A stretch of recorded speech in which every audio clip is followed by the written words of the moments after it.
Good morning. This is the Eager Beaver Show. You are listening to a True North Eager Beaver Media Incorporated podcast.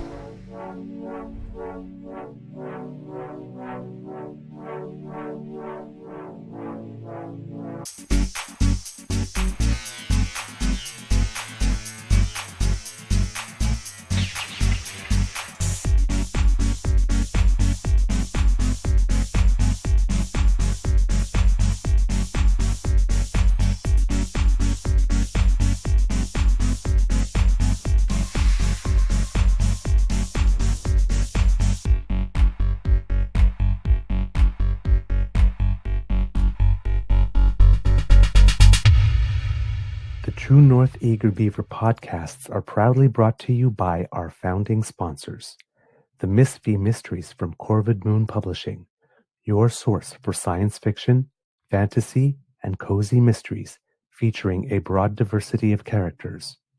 PsychicTarot.ca, book your tarot reading and unlock your spiritual journey. And the Pepper Master, hot pepper sauces made from farm-fresh ingredients to thrill your taste buds and expand your mind.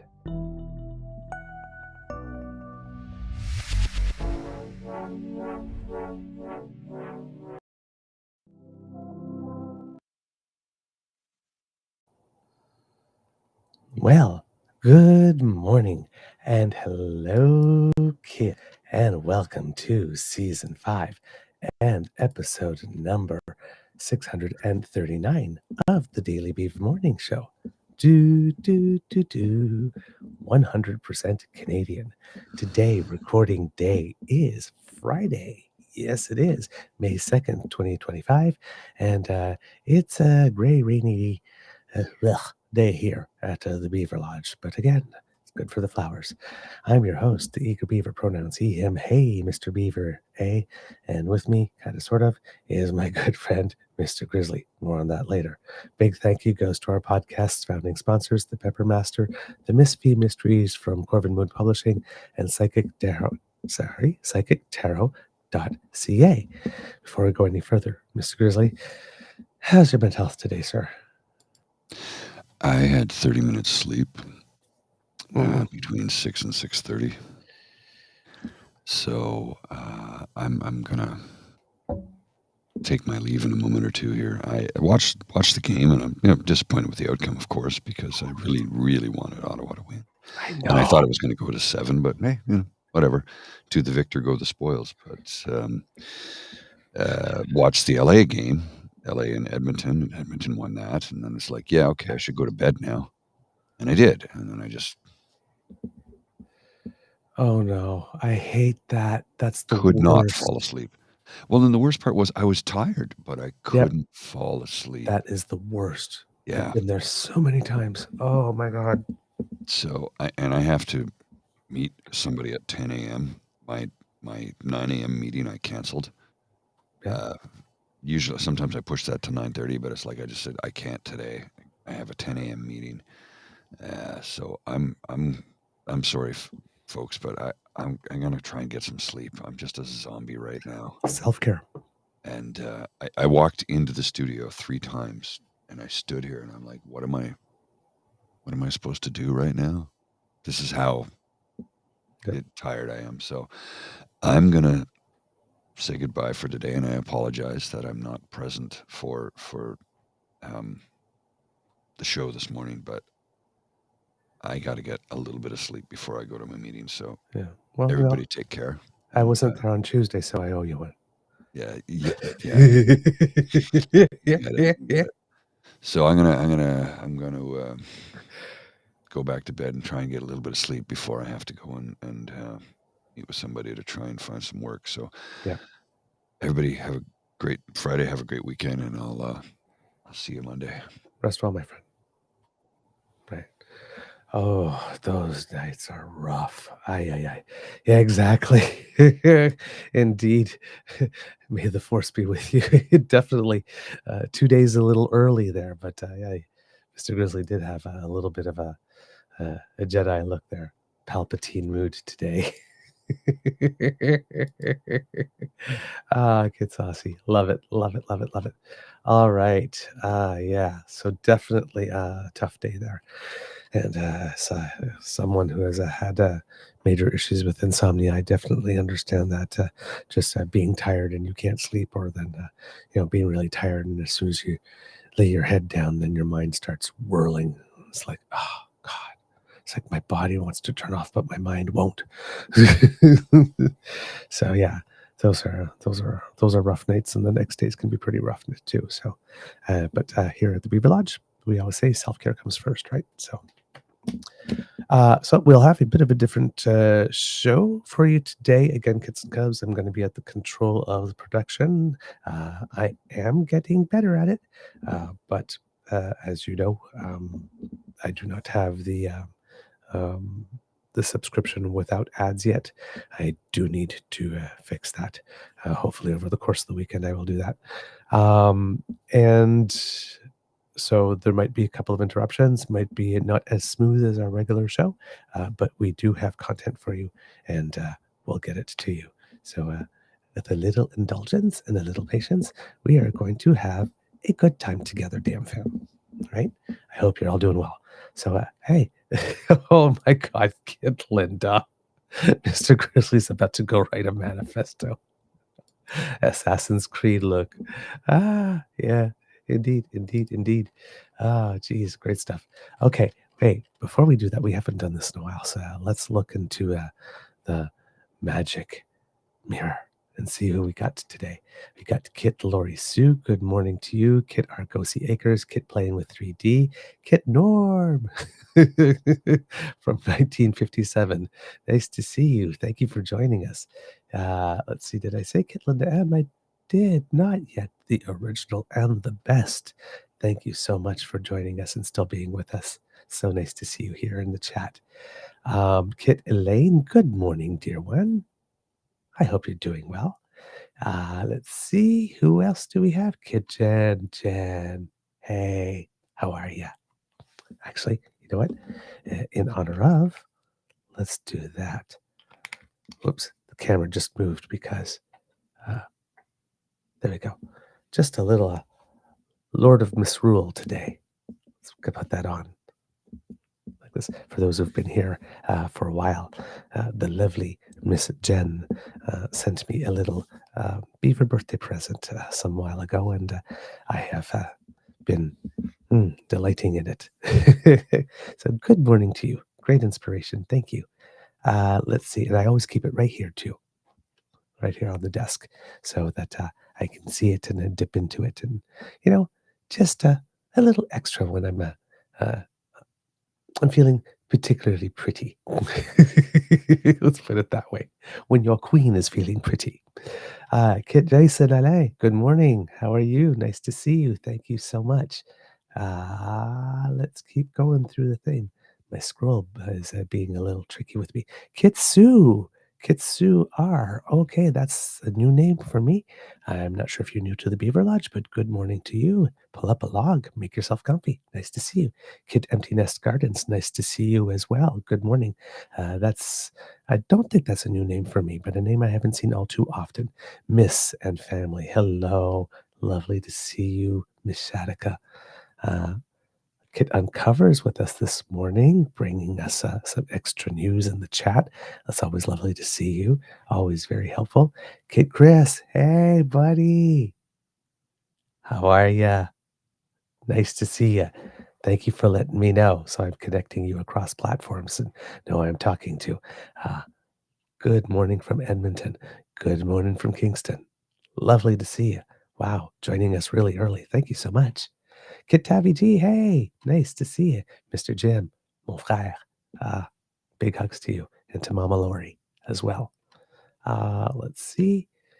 Oh, Kit AI is replacing you. First time listener. Good morning, everyone. Well, good morning to you too. Have some fun. Damn Fam's a really nice place. People are really nice here. Lots of good chat. Make yourself comfy. All right. And that's everyone I've got today. So, yep. AI is replacing you. It slid in across the plate right in time to get the last good morning.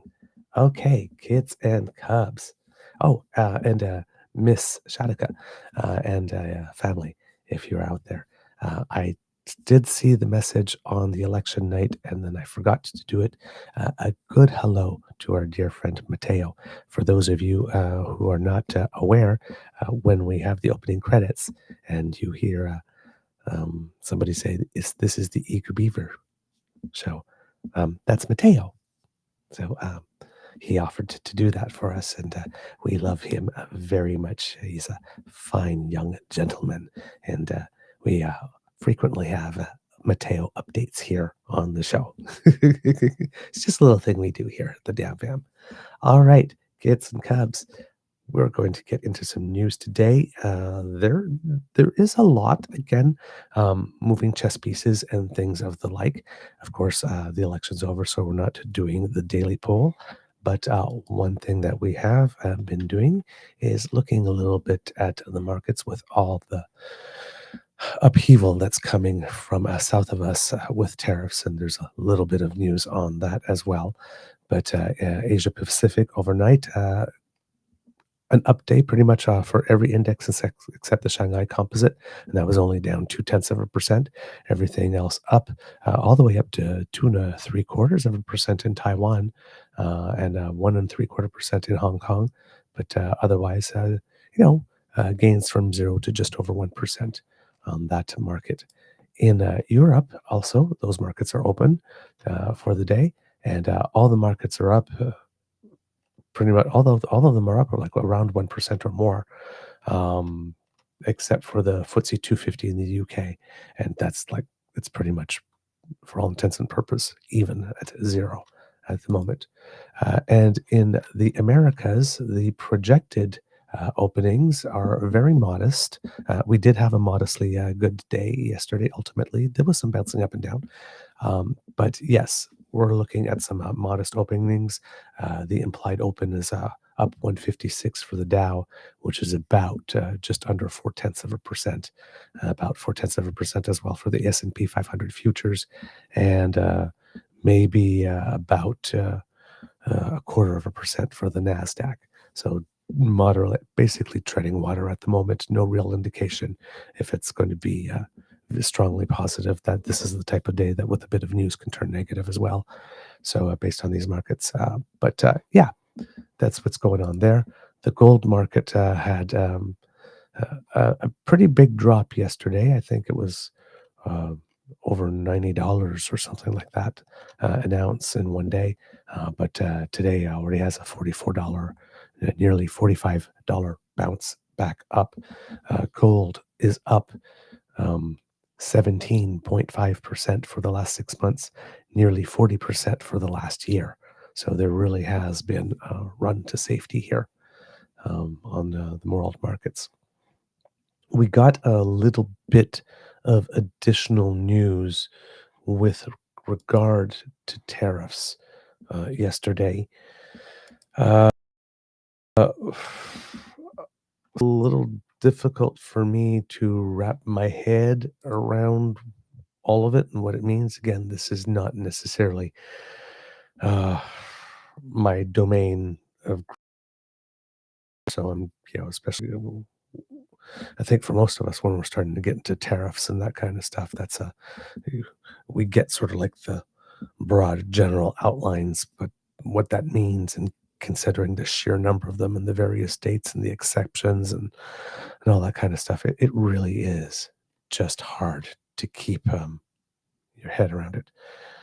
But there are a few new moves that have been announced. So I'm going to bring you a little clip here from CBC about the subject matter. It gives a little bit of an outline of what it is, and I think it has a bit of a comment from Flavio Volpe as well, who has been on the show. I think around Christmas time he was on the show a little bit and gave us an interview. And Flavio Volpe, if you remember Kids and Cubs, is not only with the Canadian, no, I got to get this right because I got it wrong initially at the interview, the Canadian Auto Part Manufacturers Association and not the United Auto Workers, because that's the mistake I made initially in our interview when we chatted. So there's him, and then there's the Canadian Auto Dealers Association as well, who you might have heard about and seen a gentleman on the stage on your screens named Hugh Williams talking about such stuff. But Flavio Volpe is with that sort of lobby group, I guess. But he's also on the council that is advising the Prime Minister on what to do in terms of tariffs, and he was also on that same sort of Team Canada with regards to the first negotiation when we went from NAFTA to CUSMA, but I still call it NAFTA too. But so he's been an integral part of this, and he's given so many interviews. It's just amazing because he really wants people to be aware. So he's the one that introduced us to the concept, and apparently this is a concept that we got from Mexico in negotiations, and we started applying it. It's not about he's not in the room where it happens, but he's in the room next door to the room where it happens, right? So people leave the room where it happens and go to the room next door and say, okay, this happens, we got this, what do we do? And then there's advice that comes in. So very trusted voice and extremely knowledgeable voice on such matters. So there's going to be a little bit of comment from him on this as well when we get into it. And but the first part of it will give you an idea of some of the changes that were made. Again, I don't know what they all mean in real life, but some of them seem to be really important, and based on the reaction, again, of Hugh Williams, not Flavio Volpe, but you'll see Flavio Volpe as well here, of the Canadian Auto Dealers Association, these seem to be very positive and are well received as changes. All right. So with that, guys, please enjoy the next few minutes. After confusion earlier this week, the U.S. is now clarifying a key detail in its new auto tariffs. Parts made in Canada and Mexico will be spared as long as they meet the rules of CUSMA. For more on this, let's go to our business reporter, Nisha Patel. Nisha, take us through the latest on this. Sarah, a new U.S. tariff on foreign auto imports is set to take effect on Saturday, but U.S. Customs and Border Protection has just released some new paperwork, and they are confirming that Canadian auto parts that are compliant under CUSMA, the North American Free Trade Deal, are exempt. So after weeks of lobbying, a little bit of relief for auto sector in Canada. But we also learned this week that automakers can get a lower rate on duties if the car is built in the U.S.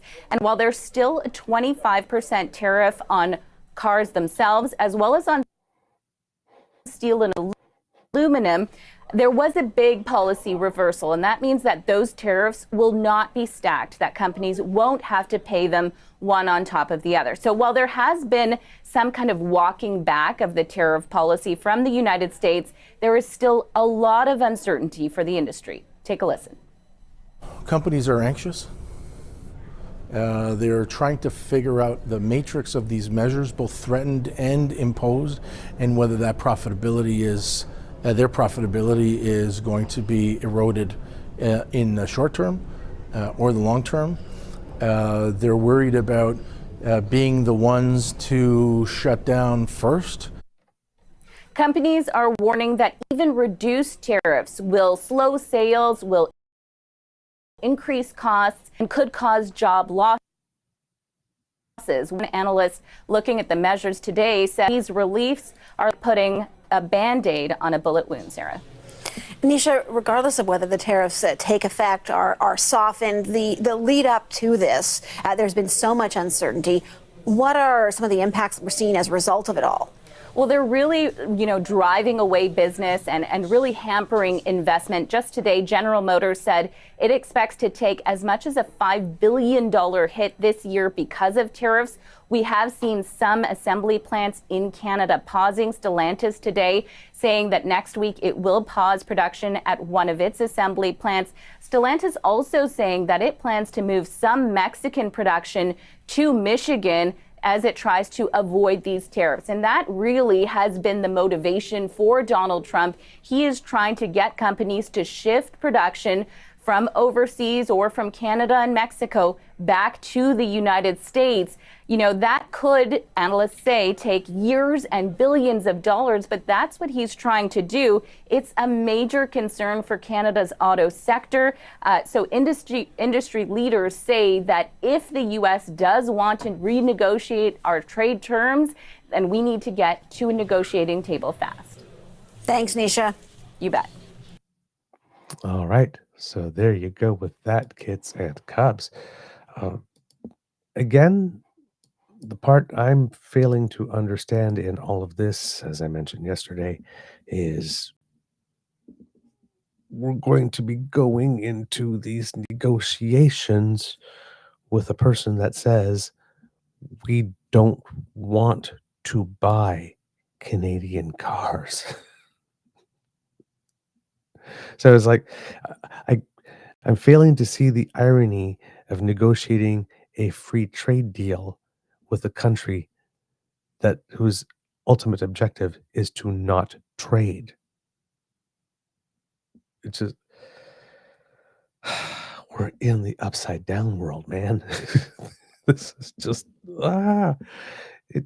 if your brain hurts, it's not you. Okay, I just want you to know that you are having a normal human reaction. It's not you if your brain hurts. It really is what it is that they're trying to get us to think about. It's just like, oh my God. It's why make it simple when you can make it complicated? It seems to be the motto here. Oh my word. Yay. So yeah, we have basically some reprieves and whatnot, which altogether, certain tariffs won't be stacked. I mean, that's always a good thing. I don't know how that was going to apply really. And again, the exemption for the Kuzma parts are still there. And I guess there's additional exemptions if the parts are maybe not Kuzma compliant, but the car itself is considered to be made in the United States. Again, it's a whole weave of things, but the overall reaction from the players involved seems to be that this is pretty good. And as Mr. Volpe was saying in that statement, his counterparts on the United States side are not grasping. I guess they're not grasping the need, but they're grasping the importance of letting the U.S. administration know from its end how integrated the sector is and how difficult this is, because the U.S. administration really just does not seem to have any clue. So there's us saying it, but again, if it comes from the inside, and again, the people on the inside are the people that do have money to try to sway votes in an upcoming midterm in some way, he might be more open to input. So that is the strategy. But from Mr. Volpe, at least we're getting the sense that his counterparts have understood, not that it's important that we remain integrated in terms of auto manufacturing, that was always understood, but how important it was for them to play the same lobbying role that we are. Right. So it would seem that all the chess pieces now are set for anything that would be considered maximum pressure in order to get future changes with that. So fingers crossed that things are on the right path there, and that again, Again, probably like this slowly over time with a bunch of little moves whenever you need a distraction of some kind, rather than doing it all in one shot and giving everybody some peace of mind. Because he likes being on somebody's mind all the time.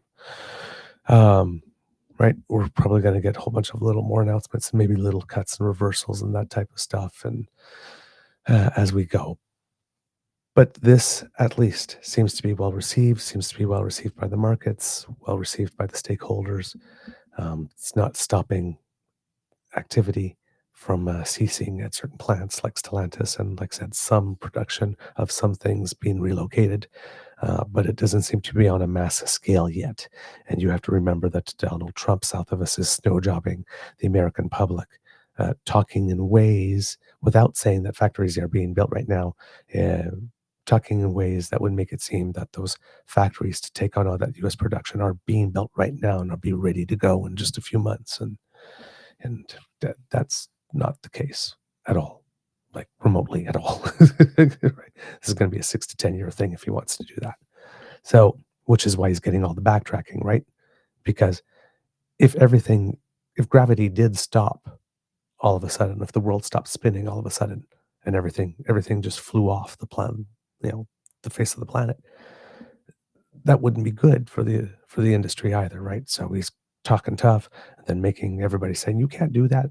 So now he's got to make all of those little reversals, so many of them, to make sure that things can still function somewhat for the 6 years that would take, or 10 years, 6 to 10, that would take to make that transition. Because if that does not happen, then there'll be a vacuum, and that vacuum will need to be filled, and will be filled by European cars and maybe cars from China, and maybe, right, the exact thing he doesn't want to happen. So he can't press stop and just shut everything off from Canada and Mexico overnight and still realize his objective of basically taking all the jobs that are here and there that go into making American cars that Americans buy, and have that all hermetically sealed within the United States. They make their own parts, they make their own cars, they assemble everything, they sell it only to Americans, and Americans buy only American-made cars. And then if they can sell outside to the world too, but they won't be taking other cars in, which makes it very less and less likely that they'll be able to sell. So, people will still need to drive in those intervening 6 years. Cars will break down and they'll have to get them from somewhere, right? So you can't create that vacuum if your goal is to achieve what Donald Trump is doing. So, but how do you make the American people, when you say, well, there's going to be a little pain and a little transition, he basically has to catfish them with that for 6 to 10 years before they start to see the benefit. And in that time, there's going to be a whole lot of pain. So this is not a winning strategy for him, because as we've seen of late, public opinion isn't that patient. Donald Trump is already at the worst approval ratings in history. I think his approval rating dropped to 41% according to a most recent poll, which is the lowest of any president at the 100-day mark in history, beating his own record of 42 the last time he was president. Yeah, I mean, it's not going well for him at all. And there are a whole bunch of other polls, right? Most of the people, the United States just came out with some economic data saying that the first quarter was down 0.3%, and the definition of a recession is 2 consecutive negative quarters. So they've already got one down. So around July 1st, Canada Day, we could be hearing of the United States officially being in a recession, because all that data that dropped down was before Liberation Day, number one, but number two, it had all the downward pressure of tariffs are coming, and then tariffs hit. So it'd be very hard to believe that the second quarter would have been way more productive than the first, with all the turmoil that we've been going through and all the investment being withheld. So there's a very good chance somewhere around June 30th, July 1st, somewhere, we're starting to hear news of the United States officially now being in a recession. Just ear on the ground. So that's not going well for him. And while he's trying to say, well, that's still Biden's economy that I inherited. That's not mine. That's like all the stuff before Liberation Day. Like I said, all the talk about tariffs are coming did pull it down. And the American public, when I said like public is getting more fickle, you usually get a honeymoon period. He hasn't gotten it. In that same poll, a majority of Americans believe that the economy is doing worse and that tariffs are responsible. It's Trump. So he doesn't have that 1 year honeymoon period that everybody has that says, well, all the things that are going with the economy still for the first year are things from the last government working its way through, which usually is true. But all those past governments just didn't wake up one day and said, hey, what if I just like upended the entire world economic order? So we're not even comparing apples and oranges here. We're comparing cherries and watermelons. It's not at all on the same scale here. So Kit Argosy Akers asks here, has Carney announced his cabinet? No, not yet. That'll be a while yet. We probably won't hear that probably not closer until Victoria Day, I would say. I wouldn't expect it until somewhere around then. And more chatter around there has been confirming that the new parliament will probably start on the 26th of May. So yesterday I brought you that bit of information. It seemed to be word on the tweet, but now it seems to be there are things online that indicate that rooms have been booked and stuff of the like. So it seems indeed it is the 26th that Parliament will resume. So that's there's a certain amount of time, right? There's a transition time, right? So those every government department prepares these big binders with all these briefing notes of all the things that all the ministers are going to have to know, what the prime minister is going to have to know, what they need to know now, and what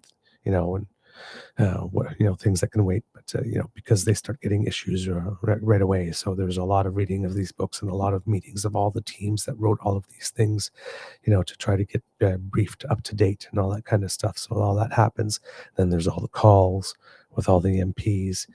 There's calls to MPs, incumbents that weren't reelected, to thank them. Right, because it's not that you just lose. Okay, see ya. Right, there's still some management that needs to be done there. Aftercare, a good ending is important, and then all the people that were in cabinet before, and all your returning MPs, and then welcoming the new MPs, the onboarding process. So there's all of that going on. And then you're looking at who you might want from cabinet. There's maybe some people you're speaking to. Having those types of meetings. So there's a lot going on. You're hiring your team, your chief of staff, and all of that who will be working for you. And so there's a lot of stuff going on, right? And then a lot of those cabinet ministers, they'll probably know that they're cabinet ministers long enough before they're announced so that they can start reading their briefing books too, right? And then at one point we're going to have the announcement with the ceremony and all that kind of stuff. And then, of course, a speech from the throne needs to be prepared. Word on the tweet, if we're talking about sovereignty and that kind of stuff, word on the tweet is that there is a possibility that King Charles himself would be delivering the speech from the throne this time around. So, again, in terms of symbolism and that type of stuff, at a time where we are being threatened by the United States, the sovereign comes to the country to read the speech from the throne for the government that campaigned on being the one that is going to stand up to Trump and defend our sovereignty and diversify our trade so that we can be a little more self-reliant. That symbolically is massive. And also Donald Trump loves royalty, and he has a thing for the royal family. Even a few months ago, he was kind of saying something like, yeah, sure. I mean, the United States joining the Commonwealth, that might be a good idea. And it's like, do you not remember the reason for the Tea Party? So, right. So he loves the royals and the royalty and all that kind of stuff, that type of celebrity. And so that the king would come here to read the speech from the throne, that basically the subtext underneath it is, watch it, buddy. You only go this far. Is like I said, these are subtle moves in the overall scheme, but in that world, that's shouting from the rooftops. That's the equivalent, right? So and marking territories, it's basically the king coming and, like, literally marking the territory across that border. It's like, this isn't no imaginary line. This is part of my kingdom, buddy. So, we'll see. But again, interesting moves here on that side.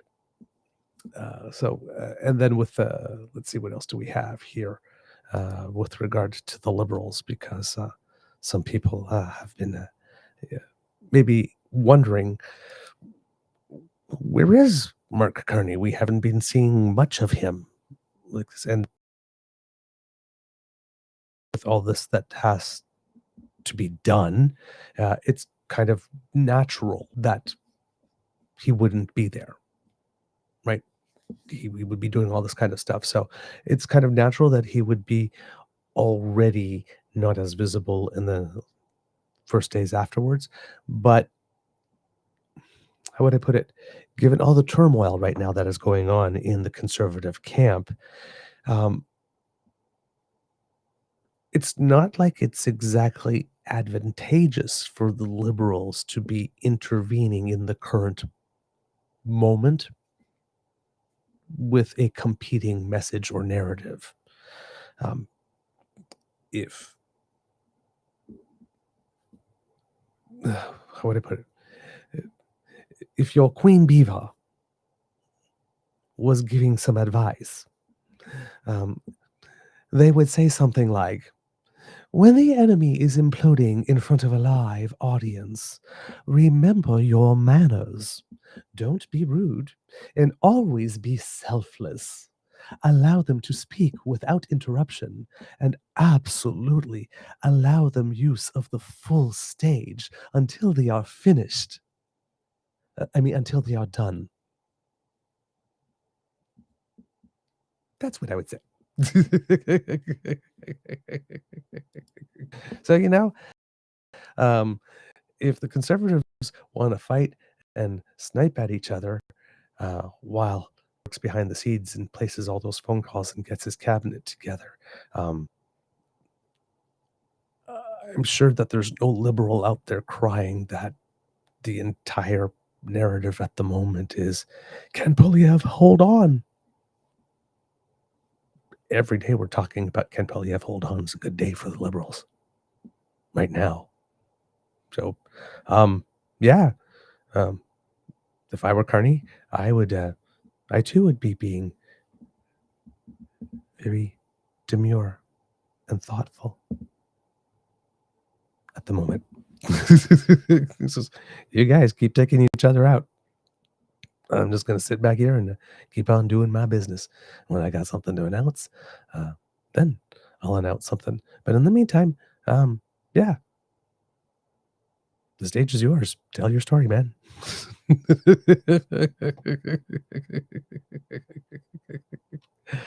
Oh, man. Let's see who we got here. Kitland, Trump is going to have to create a big distraction once shelves start to go empty in stores in the next few weeks. Exactly. And the same thing, the auto workers there are going to be affected as well at some point, right? That's definitely going to happen. All right, so post-election, Kits and Cubs, there was a little drama. We had the results, right? And it was Liberal minority. And then over the course of the next day, we had a seat that flipped, because the next morning there were still 11 seats that were not too close to call. That wasn't the issue. It's the outstanding vote that was still there. The last polls reporting were things like special ballots and advanced vote and that type of stuff, right? Many districts, sometimes it's just one, but in some larger ones, there's 2 or 3 such of them, and each one of them is specifically a poll. So when you see that, that little thing on the side that says 177 of 333, right? That's the number of polls, and the 177 is how many have reported. 333 is total. The difference is how many are outstanding. So usually the last of these polls, right? Advanced vote and like special ballot vote, they're a poll unto themselves. So then they get counted last. So the thing is that there was enough outstanding vote in most of these ridings that could flip it. So it wasn't that it was too close to call, it's just that it could actually be flipped. And then certain of them that had larger gaps had more than one of those polls. And of the votes that came in, the lead got cut substantially such that those at the poll said, well, with the number of votes left in this ballot, in this last poll, if it is at a similar percentage of support for this one, then the result can flip. So it's still outstanding. So if we were going east to west, because Elections Canada, the staff took a break probably around like 2 or 3 o'clock in the morning and went to bed, and then came back probably around 11 or noon or something like that, and then started counting in the afternoon. And around noon or so, I think Elections Canada had announced that the full first count would be complete sometime over the course of the afternoon, and I think somewhere around like just before 4 o'clock it was. That's all times are Eastern here at the moment. So, and this isn't, you have to understand that this is the preliminary count, and then there's an audited count, which is why Parliament doesn't seat until the 26th, because, that's,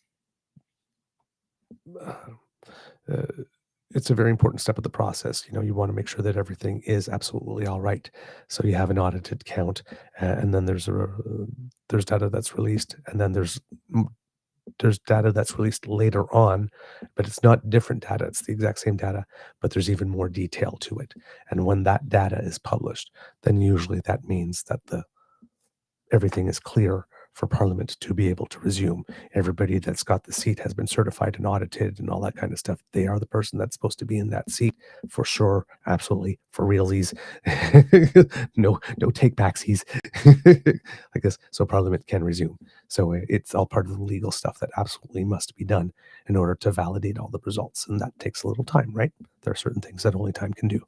So that part is going to happen. But for these seats, if you were going east to west to get that full preliminary count done, Terrebonne was one of the first ones. There was Miramichi in New Brunswick, but Terrebonne was one of the first ones, and it flipped from the Bloc Québécois to the Liberals, and that's when the seat count went up to 169. We woke up the next morning, we saw that. Well, there were more audits and counts and that type of stuff going on, and yesterday that seat flipped back to the Bloc Québécois. So we're back down to 168 Liberal and back up to 23 Bloc. Now, all of that is almost finalized, but it's not all that. There are still 2 ridings, 2 electoral districts that need to have an actual judicial recount. Terrebonne is one of them, because even though it did flip, it didn't flip by enough to avoid the automatic judicial recount. There's a certain percentage of spread that if the difference between the first and second place is that number or fewer, right, the recount is just automatic. A candidate doesn't have to lobby it, doesn't have to go ask for it. There doesn't need to go to the judge to see whether or not it's going to happen or not, or have some type of decision party make some type of panel make that decision. This is automatic. It happens by law. So Terrebonne is one of them, and the other one can't remember off the top of my head. So I will hopefully be able to find it in this article here. But with regard to Terrebonne itself, this is from the news staff at City News. The Bloc Québécois has won the riding of Terrebonne after a vote validation process taking it from the grasp of the Liberal candidate who previously thought she won by a small margin. The seat count for the parties is now 168 for the Liberals and 23 for the Bloc.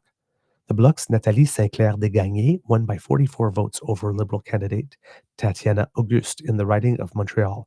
She confirmed the result in a social media post Thursday afternoon. Auguste was previously declared the winner by 35 votes. So as you can see, Kits and Cubs, it's very, very, very narrow margins here at the moment. Quote, "We will now proceed to a judicial recount," Saint-Clair-Desgagnés wrote in her Facebook post. Quote, "For someone to be officially declared elected, we must wait until this process is complete. Nevertheless, we have reversed the trend, and that's relief. Thank you for your continued support, and let's stay tuned for more. I hope to have the honor of representing Terrebonne again in the coming years." So, it's according to this article, the riding was put in electoral limbo after the Bloc Québécois was informed by Elections Canada of errors made during the vote count for the riding and that an audit was underway. Elections Canada validated results indicated that Saint-Clair-Desgagnés received 23,340 votes, while Liberal candidate Diana Auguste received 23,296.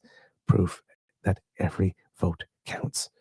Terrebonne is eligible for an automatic judicial recount because the vote difference between the top two candidates is below 1,000th of the total of the number of votes. In this case, the threshold was 60 votes because 60,204 ballots were cast. So again, right, these are not, the automatic judicial recount is not in a large margin. 1,000th of the total number of votes cast is the difference. But it has been that close. And both ways, even before the flip, with the number that was there, a judicial recount, an automatic one, would have been required either way. So this one's kind of interesting because they had the first count. It seemed there were some errors, so they did an audited recount, and it's still low enough that it has to have an automatic judicial recount, which is like, I don't know if you can have more official than an audited recount, but if there is it, then this would probably would be it because it's legally mandated by law, whereas the first one was by choice to check. So there you go.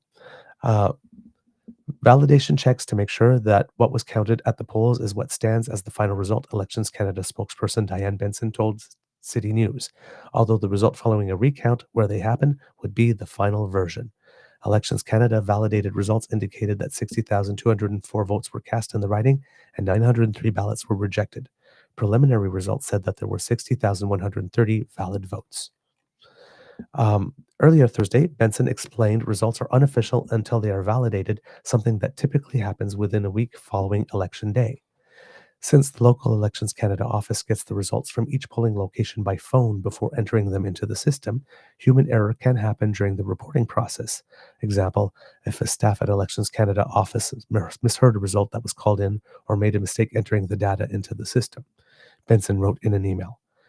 The validation step enables the returning officer to find and correct any errors that may have been made.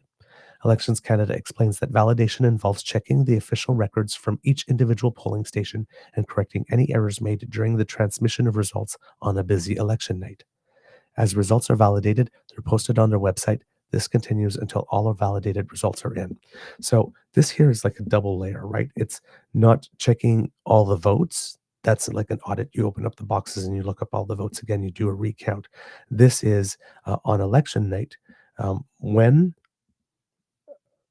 a poll count is finished or completed or at a polling station, what they do is they take that data and rather than carrying it over to some central place or currying it over, they call the numbers in, right? And now you've got 334 districts. Many of them have several polling stations, right? There are several polls, but like one poll, when you go to your polling station and you see six places where you can put a box in, six boxes where you can put your vote in. Each one of those boxes need to be counted, right? So you've got several polls at one polling station. So this is when those numbers are counted at the polling station and then they're being reported to the main Elections Canada office. And sometimes over a busy night, there's a lot of talking, there's a lot of noise, there's a lot of people in the office. Numbers are sometimes misheard or they're heard correctly. And then people are doing the data entry and, fat finger slips. So this is the second point of verification.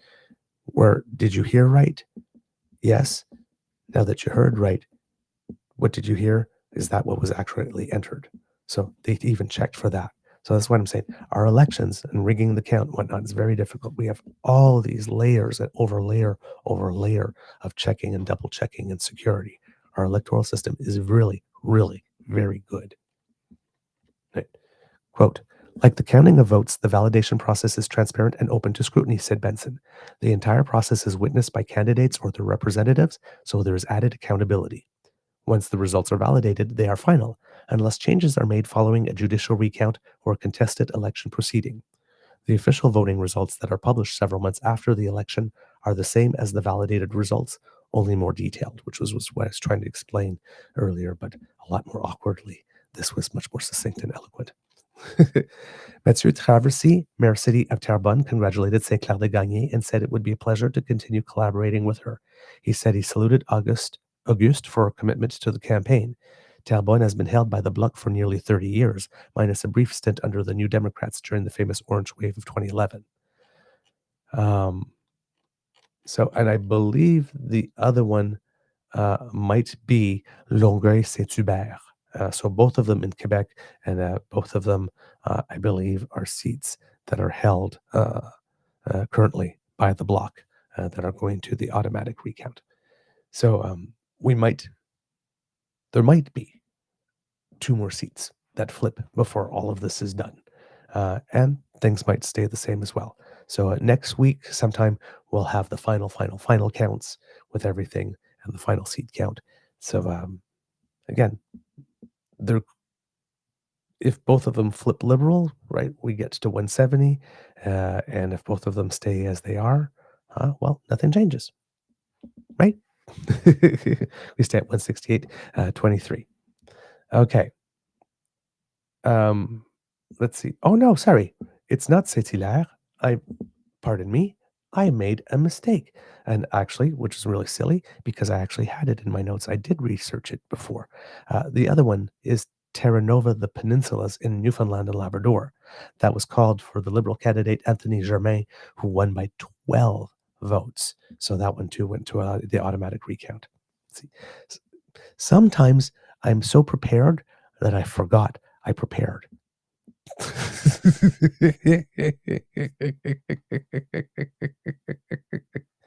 Well, there you go. And in another proof that every vote counts, David Cochrane, I think on Power and Politics, did the math.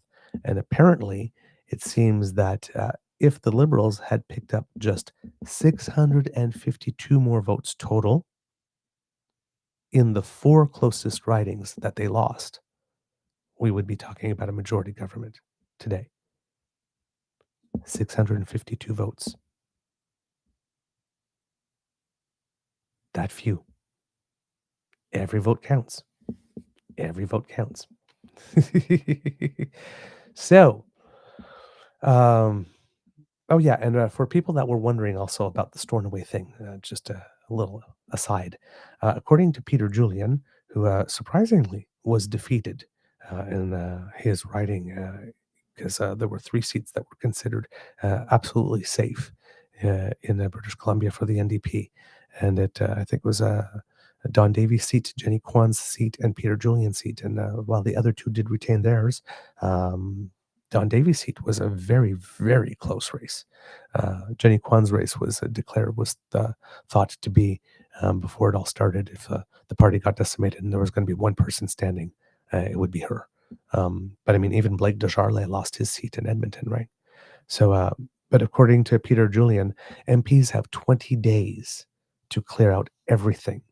That's the constituency office, their parliament office, if they're in a temporary residence that's being paid for, all that kind of stuff.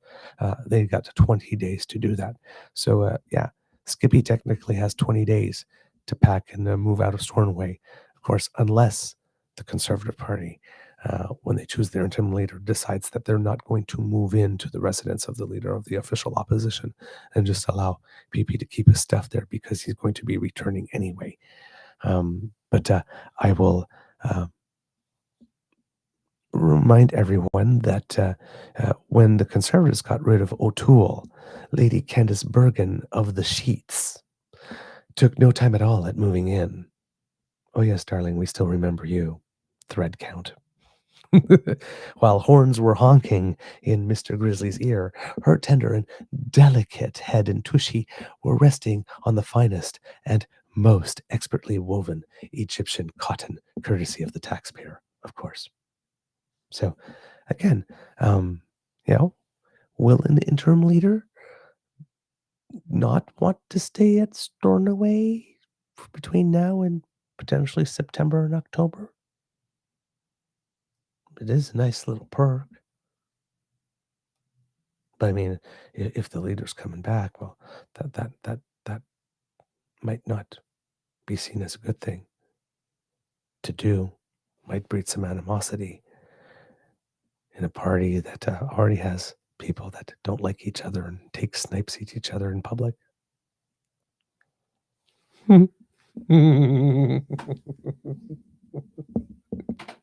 I know, I'm terrible. My. So, the question seems to be, for the Liberals, at least working in the background, is there still a path to a majority? There could be. Interestingly, we were talking, I think, a couple of shows ago about Elizabeth May and the speakership, for example. Well, the day after we spoke about that, and I was going to talk about that on yesterday's show, but we got off into other things. But Green Party leader Elizabeth May, this is according to Spencer Van Dyke at CTV, the lone member of her party to be re-elected, says she's open to throwing her hat in the ring for Speaker of the House when the next Parliament begins. Told you.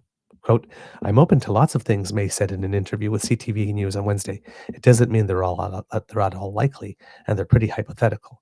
Quote, I've left my name in the lineup in the Speaker's elections quite a few times without campaigning to be Speaker, she added, but I have very, very concerns, probably very, very big concerns. There's a word missing here in the article, but I have very, very big concerns about how far the Canadian Parliament and the role of the Canadian Speaker have departed from our rules and our traditions. According to House of Commons procedure, electing Speaker of the House is the first step of a new parliamentary session, second only to the swearing in of MPs. The duties of the House of Commons Speaker extend beyond the role Canadians most often see them play, as the impartial adjudicator of House proceedings, maintaining order and decorum while interpreting parliamentary rules. The Speaker also has key administrative and managerial functions, as well as ceremonial and diplomatic responsibilities when they act as a representative of the Canadian Parliament. Speakers are required to act in a nonpartisan manner, and once chosen by their peers, the MP donning the robe will no longer participate in caucus meetings held by the party they were elected to represent. In the role, the Speaker never participates in debate and only votes in case of a tie. And a curious little aside here, Chris D'Entremont, the Conservative MP from Nova Scotia, the lone Conservative MP from Nova Scotia who was elected this time, who's the guy that says, well, yeah, Pierre should probably have a chance to stay, but also said something about like he doesn't think that any candidate specifically should go out of their way to resign a seat to make room for him, and sees himself a bit more in the vein of a Tim Houston Conservative than a Pierre Poilièvre, was one of the, I don't know what the word is actually for it, the substitutes, fill-in speakers, because there's the Speaker, but there's a couple of other MPs that are named because in case the Speaker can't be there all the time, they rotate a little bit. So Chris D'Entremont was one of them in the previous Parliament. Just curious little bit of trivia here, and I need to find the name of what you call them. I'm going to call them an assistant speaker or deputy speaker. And maybe someone will give me knowledge from the kids, from the chat here and the kids. Ms. May continues. I am passionately committed to Parliament working well and to respectful discourse, May said, and the Speaker's job is a critical part of that mix, but at this stage, it's way too hypothetical. She also said, quote, of course, I'm open to it. When asked, okay, let me set this up better. She also said, "Of course I'm open to it," when asked directly whether she's interested in the job. "I've always wanted to be speaker. I'm not going to dissemble. I've said that many times." May said she's aware of the previous session speaker, Liberal Greg Fergus, who took on the role in late 2023, had been working hard at it. Fergus was first elected to a seat in the Quebec riding of Hull Elmer in 2015 and re-elected Monday night. Asked during her interview, pay attention now, kids, with CTV News whether she would be open to a position in Prime Minister Mark Carney's cabinet, May said with a laugh, "Sure, but it's pretty hypothetical." She added the caveat that she'd be unwilling to give up the green banner for a position in the cabinet, so any seat on Carney's front bench would be as a member of the party she's represented in the House since 2011. So, let's say none of the seats flip in the judicial recount. But May is indeed offered a seat. That's 169. 3 more to go. Is it possible? Who knows? But it would seem that word on the tweet is that quietly in the background, as conservatives are imploding and fighting with each other and taking swipes at each other, the Liberals are talking to people from other parties. I do not know why that started. Sorry, kids and cubs. Yes, they're talking to people behind the scenes. Now, there are 7 NDP MPs who do not have party status and don't have so that's like limited ability to ask questions and not enough members to meet the full roster of commitments on committee to be considered a full party. So they're looking at 2.5 years at the or let's say a year and a half to 2 years in opposition,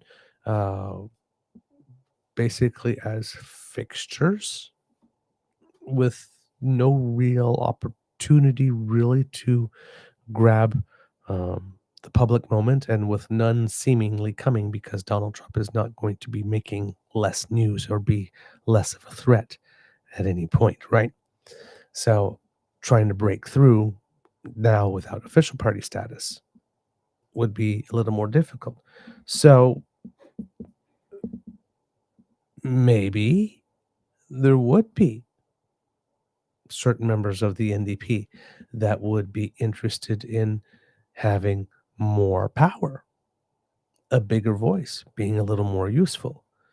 And maybe there are some of them that would like having more of that power and being a little more useful for 4 years rather than a year and a half. See where I'm going, kids and cubs? So there could be a path to a majority for the Liberals still, with some very clever wheeling and dealing behind the scenes, making a couple of MPs from other parties some offers that they cannot refuse. Now, the thing is that, right, we would first be thinking of NDP MPs because, I mean, you can't make these kinds of deal with the bloc, right? Because as soon as you do that, you get the conservatives running around going, "Oh my God, they made a deal with the separatists. Country's going to hell," right? It's lazy. It's cheap. But unfortunately, it works. So it leaves the NDP. There's not enough Greens, right? There's only one. So you'd have to make a big, pretty enticing offer to the NDP. And there's only 7. I'm sure that the NDP does intend to still keep on being a party. Don't think that they would want to go the supply and confidence route again because, well, I mean, that didn't really work out well for them last time. So it seems unlikely, right? Because, I mean, you'd have to convert almost half of them. But maybe there is a path there. And then maybe there is yet another way. A panelist, I think it's J.D. Bellavance from La Presse, suggested that I hadn't thought of, actually, hadn't really considered, but is indeed a thing, especially consider the dynamics at play. So kits and cubs, please take a moment to enjoy this.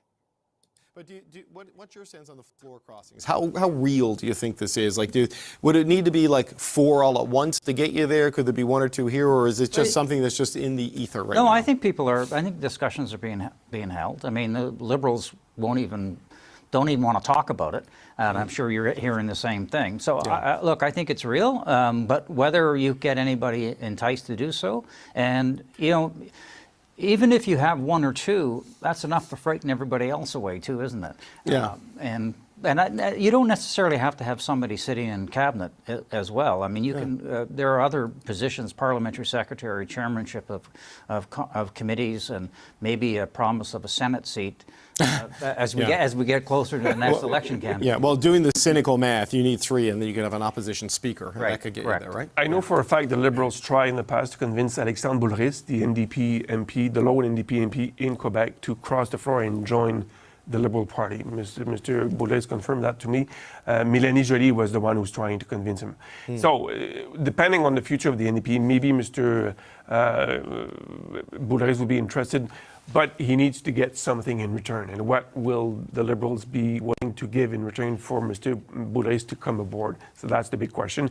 I'm sure that Mr. Boulris is not alone in that camp within the NDP. So I think the first probably group that would be, possibly reaching out to or thinking about crossing the floor will be the NDP, and I would watch one of them, Alexandre Boulris, again. Well, there's some Conservative MPs from Quebec who are not big fans of Mr. Poilièvre. They've been closing the ranks behind Mr. Poilièvre over the last few years since he became leader.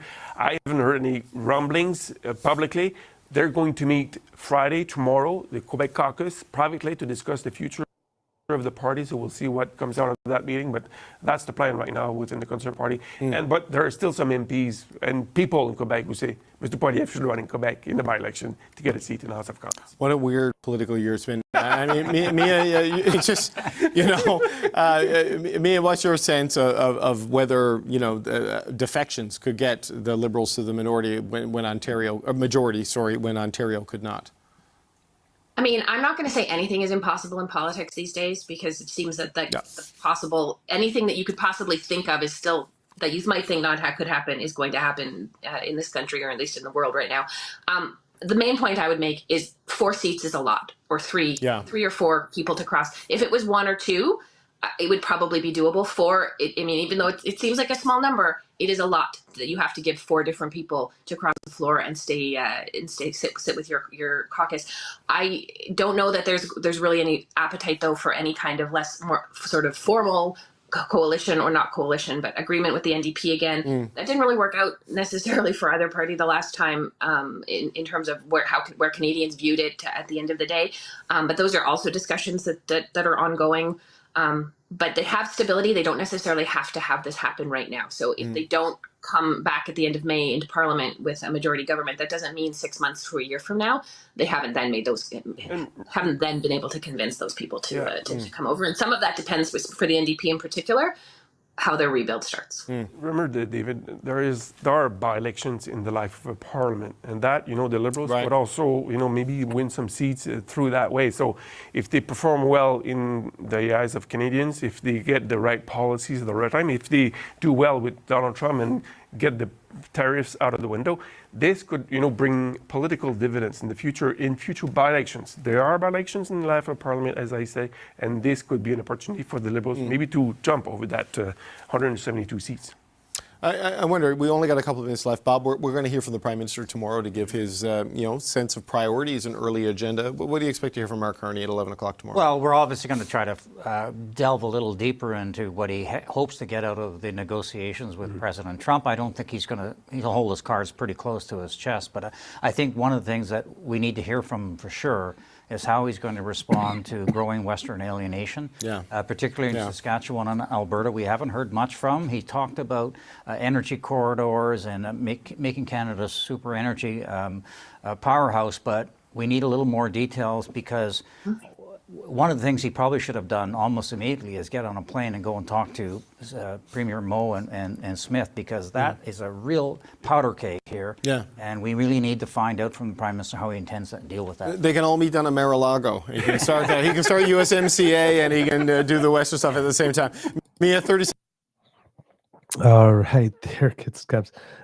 Wanted to add that little extra bit there for you, so you got the joke, because again, as I keep on saying to you, if they're trashing you, that's one thing. But once they start laughing at you, you're done, right?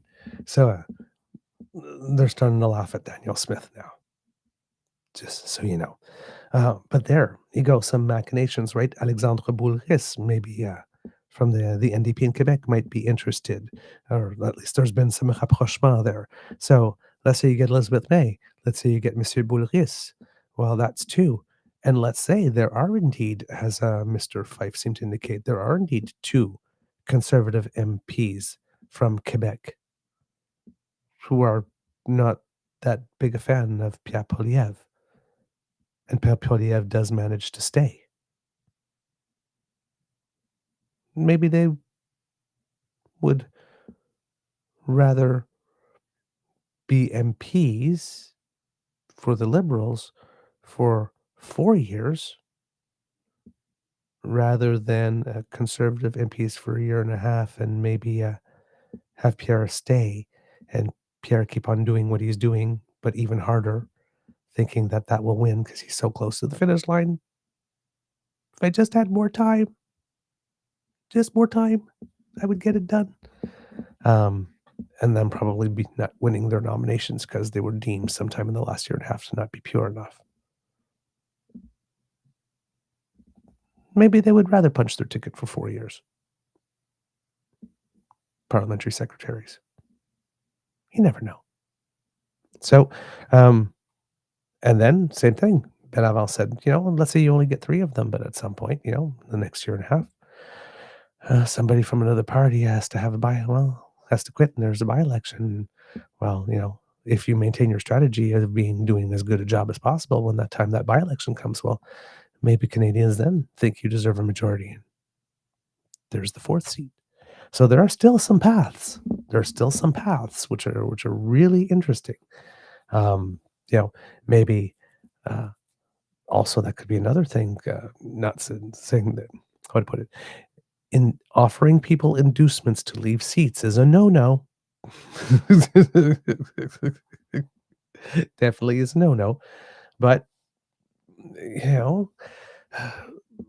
it's not impossible that maybe a certain, again, Conservative MP in a Quebec riding or an NDP MP somewhere decides that,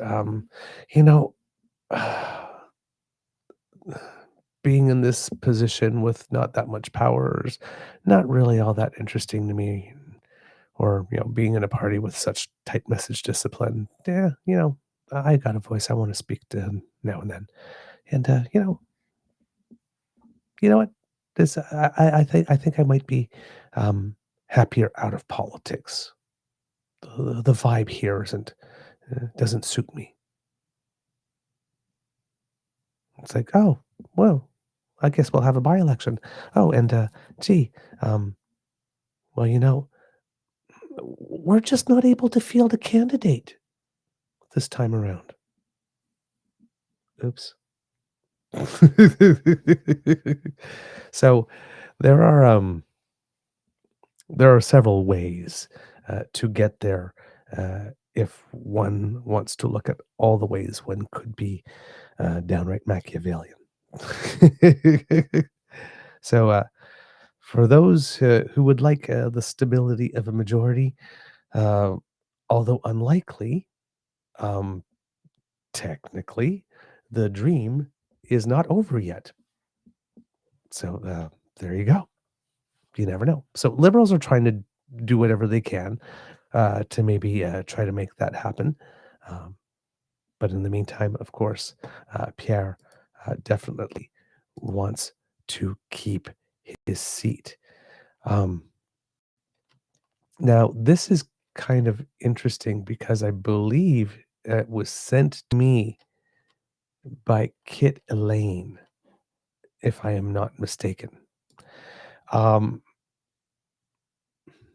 We have a bit of an ironic situation going on in that it wasn't that long ago, if I remember, that conservatives, when speaking of Mark Carney, seemed to have a big problem with someone who is the leader of a party but doesn't have a seat in the House.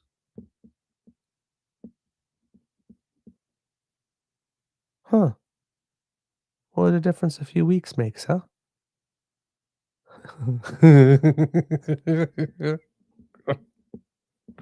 Oh my God. I am terrible today. I don't know what's gotten into me.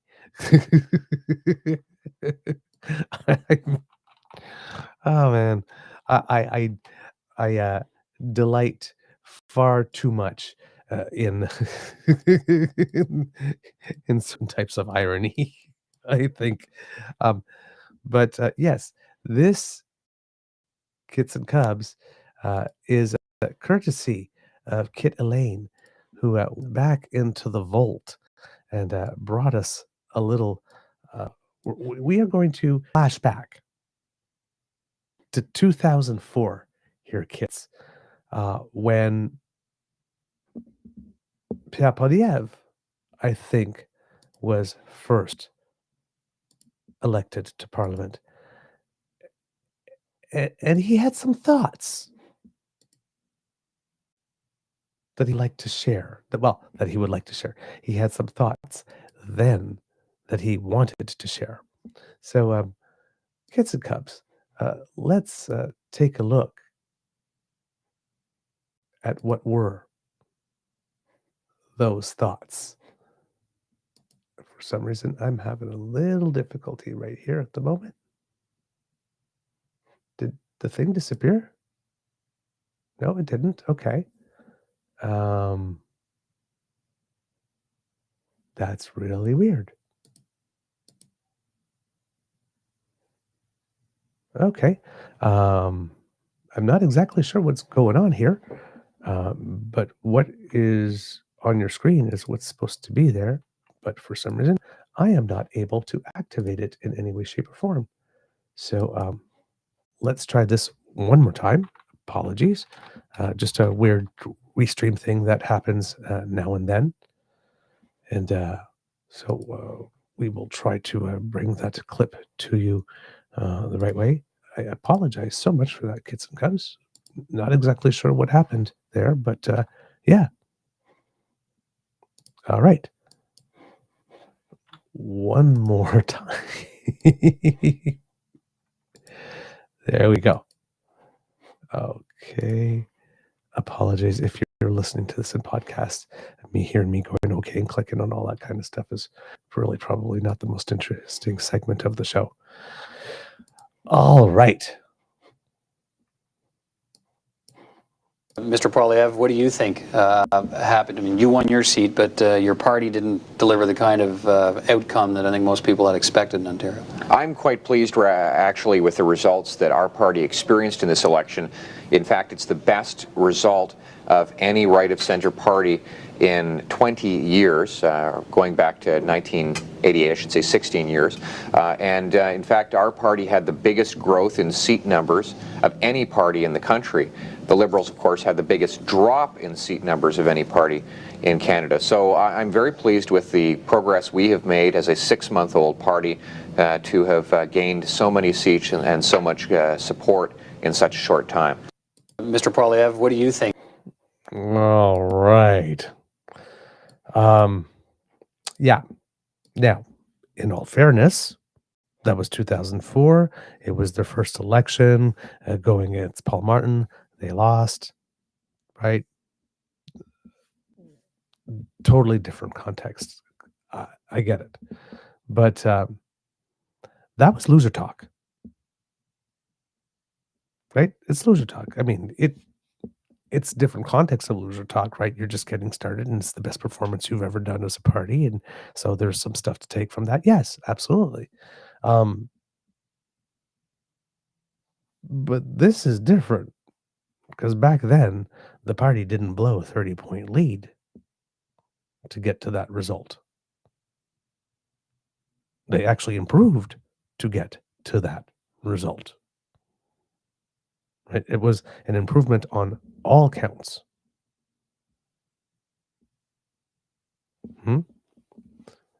Was there any expectation that they would win? Maybe. I don't really remember that being the vibe back then. But, right, they started as a smaller party. They were only 6 months old. They got a good one. He got a seat, but the party didn't win. This time, the party didn't win, and he didn't get his seat.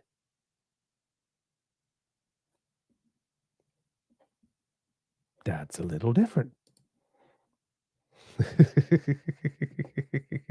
Thank you so much, Kit Elaine, for sending in that clip. It's always nice to look back at what people were saying back then. So, is there a path to a majority for the Liberals? Yeah. Right? Carney's doing all the stuff back behind the scenes, meetings, all that kind of stuff, doing all the stuff, business of governing. That's working fine. Conservatives, again, though, still need to convince you, right, that Pierre can stay on as leader. And we have some interesting things going on here because, as you heard in that clip from J.D. Bellavance, the Conservatives, the Quebec caucus of the Conservative Party is meeting today to decide what their next move is. The Conservative Party as a whole is going to have their first meeting ever since Chrystia Freeland did what she needed to do to get rid of Justin Trudeau. So they're going to have their first meeting as a group on Tuesday. There's going to be a vote on the Reform Act. For those who are not aware, the Reform Act is a bill that was passed that allows each party, I guess it's a bill that was passed in Parliament, and what it does is it gives each party's caucus the option of establishing some rules that could keep their leader in check if they should feel that they wanted to get rid of their leader during the term. Now, the Conservatives have always pretty much, I think, passed it in case they needed it. Here they're going to have to vote on whether or not they want it to be an option this time around when it comes to Pierre Poilièvre. I'm sure that Pierre Poilièvre would rather it not be. So there might be some arm twisting going on behind the scenes there. Other parties can do that too. So, for example, the Liberals who so wanted to get rid of Justin Trudeau at the end but couldn't, they couldn't use these tools because at their first caucus meeting in that session of Parliament, I guess they did not vote to adhere to the Reform Act within their own caucus and give themselves those powers and privileges. So that will remain to be seen to see whether or not the Liberals will want to give it to themselves this time, because it could have come in handy last time. And we'll see if the Conservatives will decide to pass on it this time or keep with the tradition of always taking it. Of course, also with the Conservatives, because they lost, according to their constitution, there has to be a leadership review, where they're actually going to have to say, yes, we still want Pierre to be our leader. That's not. A lot of people are saying things now, but X number of months from now, when that happens, if especially if some of the arm twisting or the trying to be nice to people to try to get his way to get their votes to stay doesn't go very well, or if there's more infighting between the federal and the provincial levels, or if Mark Carney happens to be doing a good job, and Conservative fortune in the polls are dropping. So it doesn't look like if winning the leadership the next election, if we have one in a year and a half, is going to give you a chance at the prize, because Canadians seem to like how the current government is doing and willing to give it a full term. All these things can happen and can sort of change the mood, and then decide, if it's not going to be in a year and a half and we do have 4 years to do that, well, maybe we are in an appetite for another leadership race after all. Right. So a lot of things yet have to happen, but there's more hurdles for Pierre Poilièvre to cross to even just remain as leader than just calling a whole bunch of people. And word on the tweet is one of the reasons we haven't been hearing from him, because he's vanished, he's disappeared too, which is maybe not the best idea. For him, a lot of people have been criticizing that. They said he should be out there, but he has been working the phones. He's calling everybody to try to get some help. See if somebody will, make room to give him a chance to run out a seat and all this kind of stuff. But apparently, he is really working hard behind the scenes to try to find some way. So we'll see if he manages to do that. But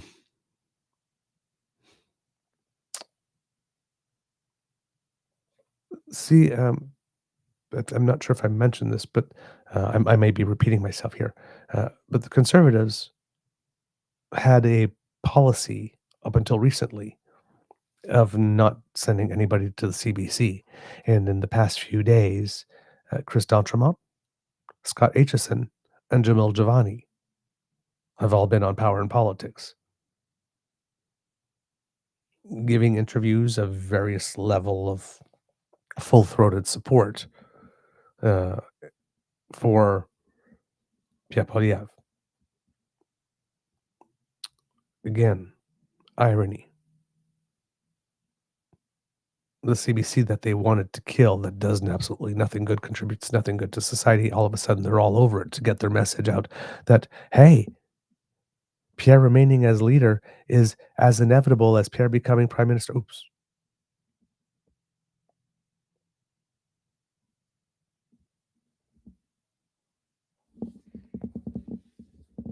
Again, sorry.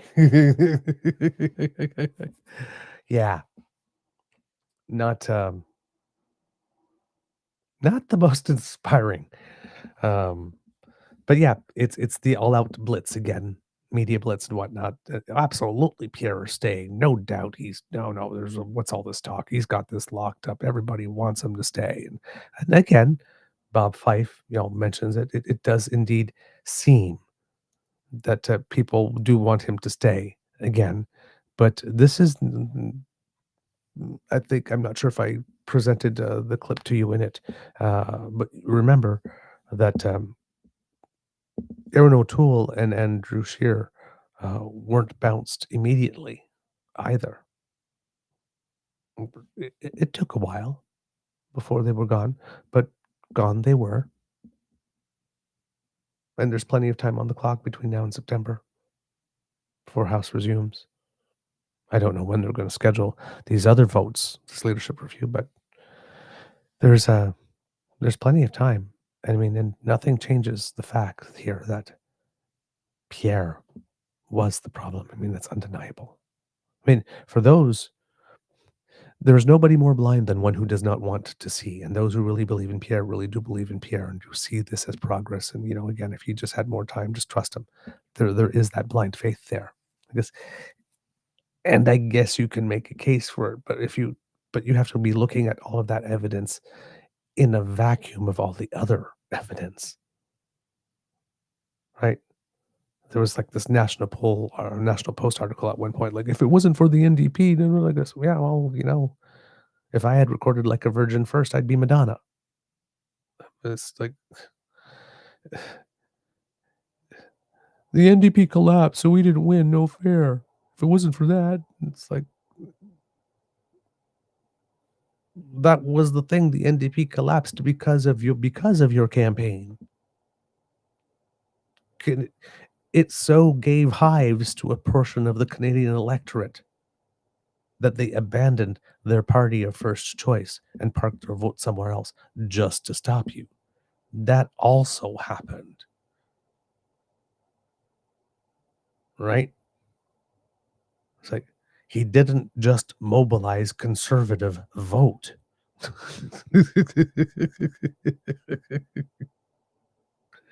So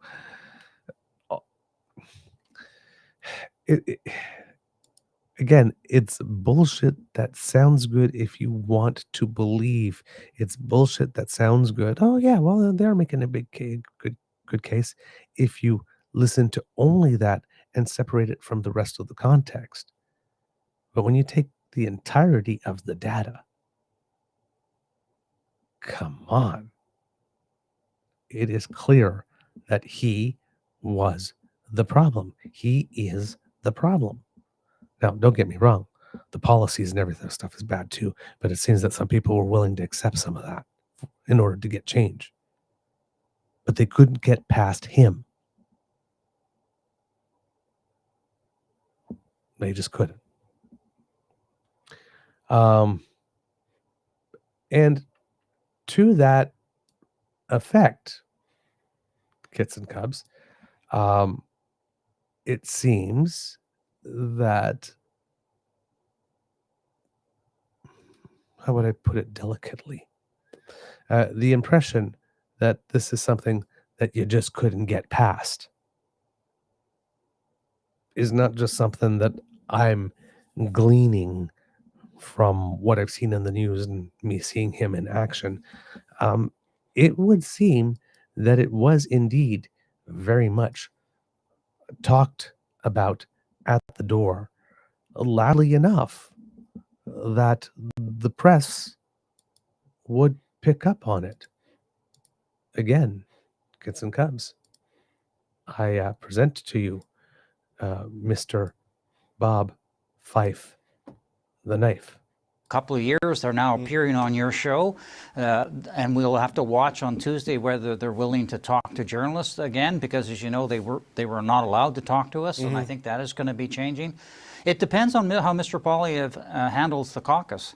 And it also depends on how the party feels about it, because you've got MPs talking to you and saying how they support him, but privately you have MPs that have told me that they found it really difficult going door to door, because a lot of people were saying, we like some of the policies you're doing, but we think your leader's a dick. And we really, and we think he is, I'm sorry, but that's what they're telling me. All right. I'm going to have some ombudsman's paperwork to fill out before I go home tonight, I think. But yes, not in such language, but I have heard similar sentiments expressed from conservative candidates. So that's why I'm saying, yes, initially he may be able to handle this for a little while, but I think we really have to reserve judgment to see how he handles that caucus and see how the party feels about him. Yeah, Mia, we are on cable, so it's okay. I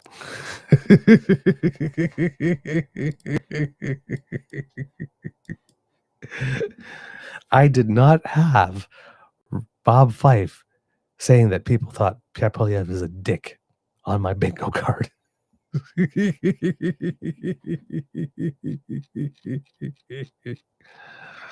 Oh, man. I tell you. Oh, God. I love it. I love it. Got Sissy, Kid Saucy going, the giggles killed me. David Cochran is so cute. he's like mortified. It's like, oh my God, can we say that here? Pardon me, I have to cough. uh, hey, slightly scandalized, but not so scandalized, right? He was enjoying it because I think they've. I have nothing to go on, but just reading body language and stuff. But I have a feeling that Dave Cochran probably agrees with the people that say that Pierre Poilièvre is a bit of a dick.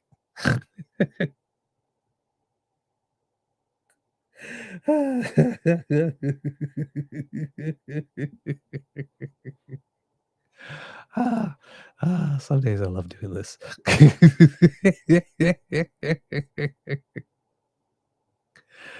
Oh my word. Okay. Oh, kids and cubs. And then we do have a little bit more here from Mr. Fife on this topic. This is more about with regard to the Jenny Byrne side of the discussion, and I saw in Still has some. in the chat. I think the other day, somebody mentioning a conversation on another day where people were talking about Jenny Byrne, and I think it was the liberal pundit on the panel that made the point that, you know,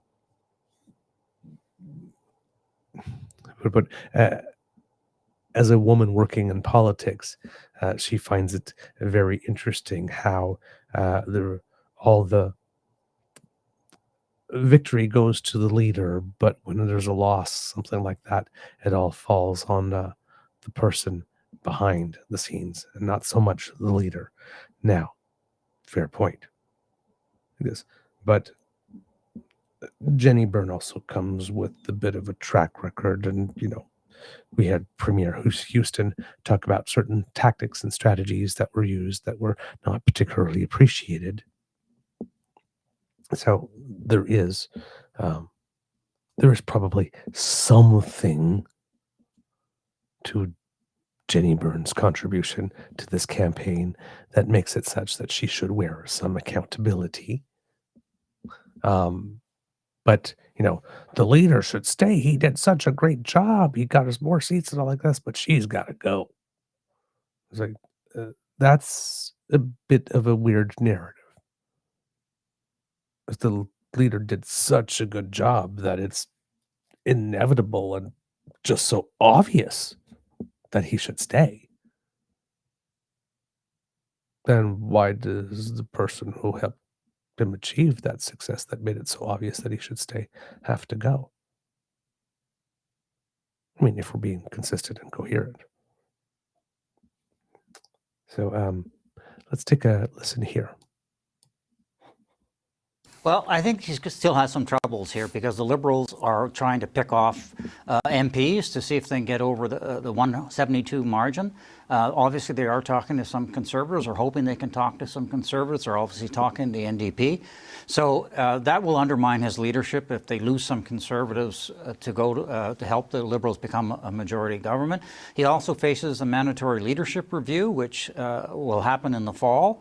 And that leaves a lot of time for people if they, and look, this is a divided party. And look what's happened with Tim Houston and Doug Ford. There's lots of opportunity here for potentially people to vote him out in a leadership review. I understand that he's trying to see if he can do this review in the summer months to avoid the longer the period this drags on, the more potential threats to his leadership. And then the other thing is this discussion of what you do with Jenny Byrne. I mean, a lot of Conservatives want the campaign manager to be ousted, to get rid of her. And I'm hearing that maybe he wants to do that too. And she's not going to go out without a fight because that's Jenny Byrne. Right. So we're into an area where we have to see how much infighting takes place over the next little while. And the more infighting, as you know, the greater the opportunity or the greater the difficulty of handing on to a leadership. Yeah. Kids and cubs. How do you solve a problem like Jenny Byrne? Pierre's got a whole other problem on his hands. Because if Pierre does want to cut bait on Jenny, and Jenny's the type of person that tells the people in Nova Scotia, your premier is not that nice to us. Well, remember that. And if you remember a story that I told you the other day about when Jenny Byrne lost the election to Trudeau, the one with the barbaric cultural practices snitch line thing that she thought was a great idea. It was Aaron O'Toole kind of took her in and they struck up a friendship. And then when Aaron O'Toole announced he was going to run for the leadership of the Conservative Party, Jenny Byrne thought, well, here's my ticket to get back in.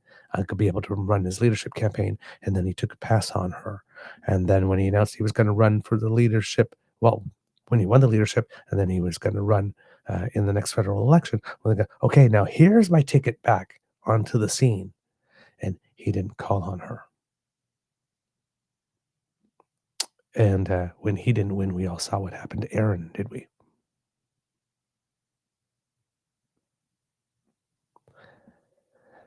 It was Pierre Poilièvre's team who pushed Aaron out. And who was on Pierre Poilièvre's team? Jenny. And now Jenny apparently felt that she was hurt. Because, I mean, apparently the relationship with the O'Tooles got so close, like part of the family, like Aunt Jenny and all that kind of stuff. So when she didn't get the call up, she may or may have not lashed out when she joined Team Pierre and made sure that he got deposed.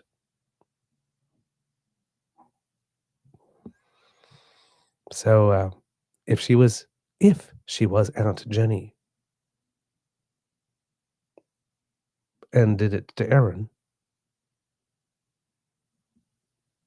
if after all she's done for Pierre over decades, this is how he cuts her, and it wouldn't surprise me if he did. I mean, MGTOW after all. Wouldn't surprise me if he would cut her without batting an eyelash. After all she's done for him. And I find it really weird that I'm doing sympathy for Jenny Byrne here. It's like, God, pleased to meet you.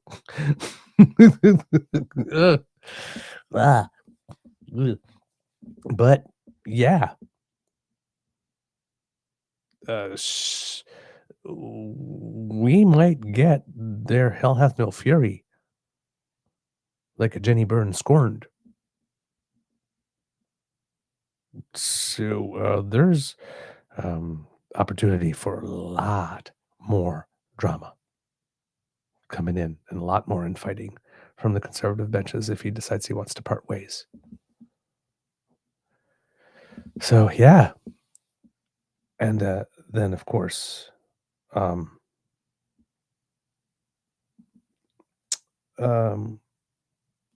we have Mia Rapson, who's going to end this little pit here with some insight into why it is another reason for which time might not be Pierre Poilièvre's friend when it comes to maintaining that leadership position. All right, let's see what she has to say. And Mia, you know, if it goes that way with the Conservatives, who, you know, they lead the league in regicide, as I like to say, it's not going to be people signing a letter asking the Prime Minister to reconsider his position like the Liberals did, right? It's going to be a little bit more knifey, it seems.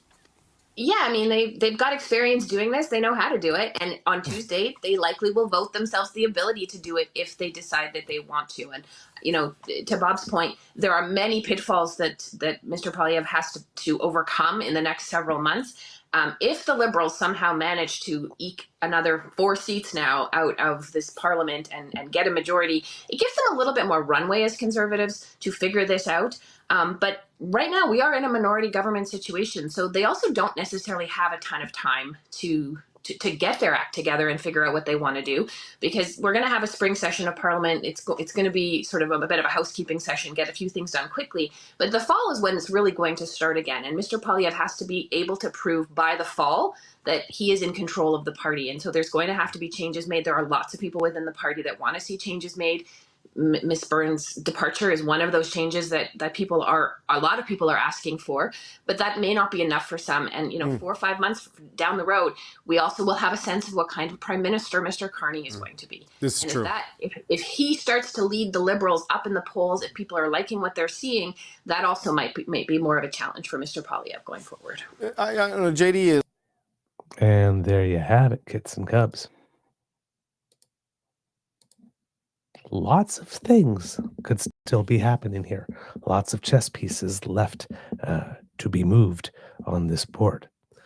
The last little thing I want to show you today with regard to this is an interview on CTV's Power Play, I think it is, with Mr. Andrew Scheer. And this here, how would I put it? I want to show it to you. I almost want to say for no other reason than, but that's not true. There are other reasons. But let's just humor me here. For no other reason than that this is a masterclass in loser talk, with a couple of sides of fluffing along the way. From a well-seasoned fast talker, and note, however, how often he trips over his own words, because it's not easy making up run out the clock bullshit on the fly. Fortunately for us, the interview doesn't go as well for him as he would have liked it to have gone. And at some point around 2/3 of the way through, he reaches for the rhetorical safety blanket. Like he goes, oh God, I still got 6 more minutes in this interview, so I need to kill 2, but talking about apple pie and moms and rainbows and, well, no, not rainbows because they're conservatives, but the dulcet sounds of horns honking at 3 a.m. in the morning. In order to, waste some time. So he runs for the safety blanket. And then I know a lot of people have issues with Vassy Kapelos, but in this one, Scheer runs for the safety blanket. And he holds onto it, clings onto it so tight. And then Vassy Kapelos goes, nope. Just pulls it right out from under him and lands him with the next question that is just like, oh God. If Andrew Scheer wasn't such a prolific liar who seems to enjoy it so much, you would feel sorry for him, because he got clobbered a couple of times in this one.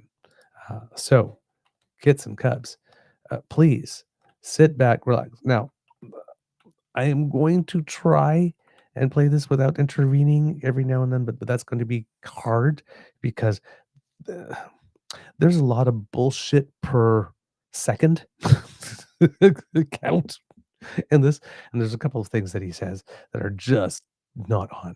So I will try to be a good beaver and be disciplined and save the entire rebuttal for the end, so that you can just enjoy how hard he is trying to shovel BS here.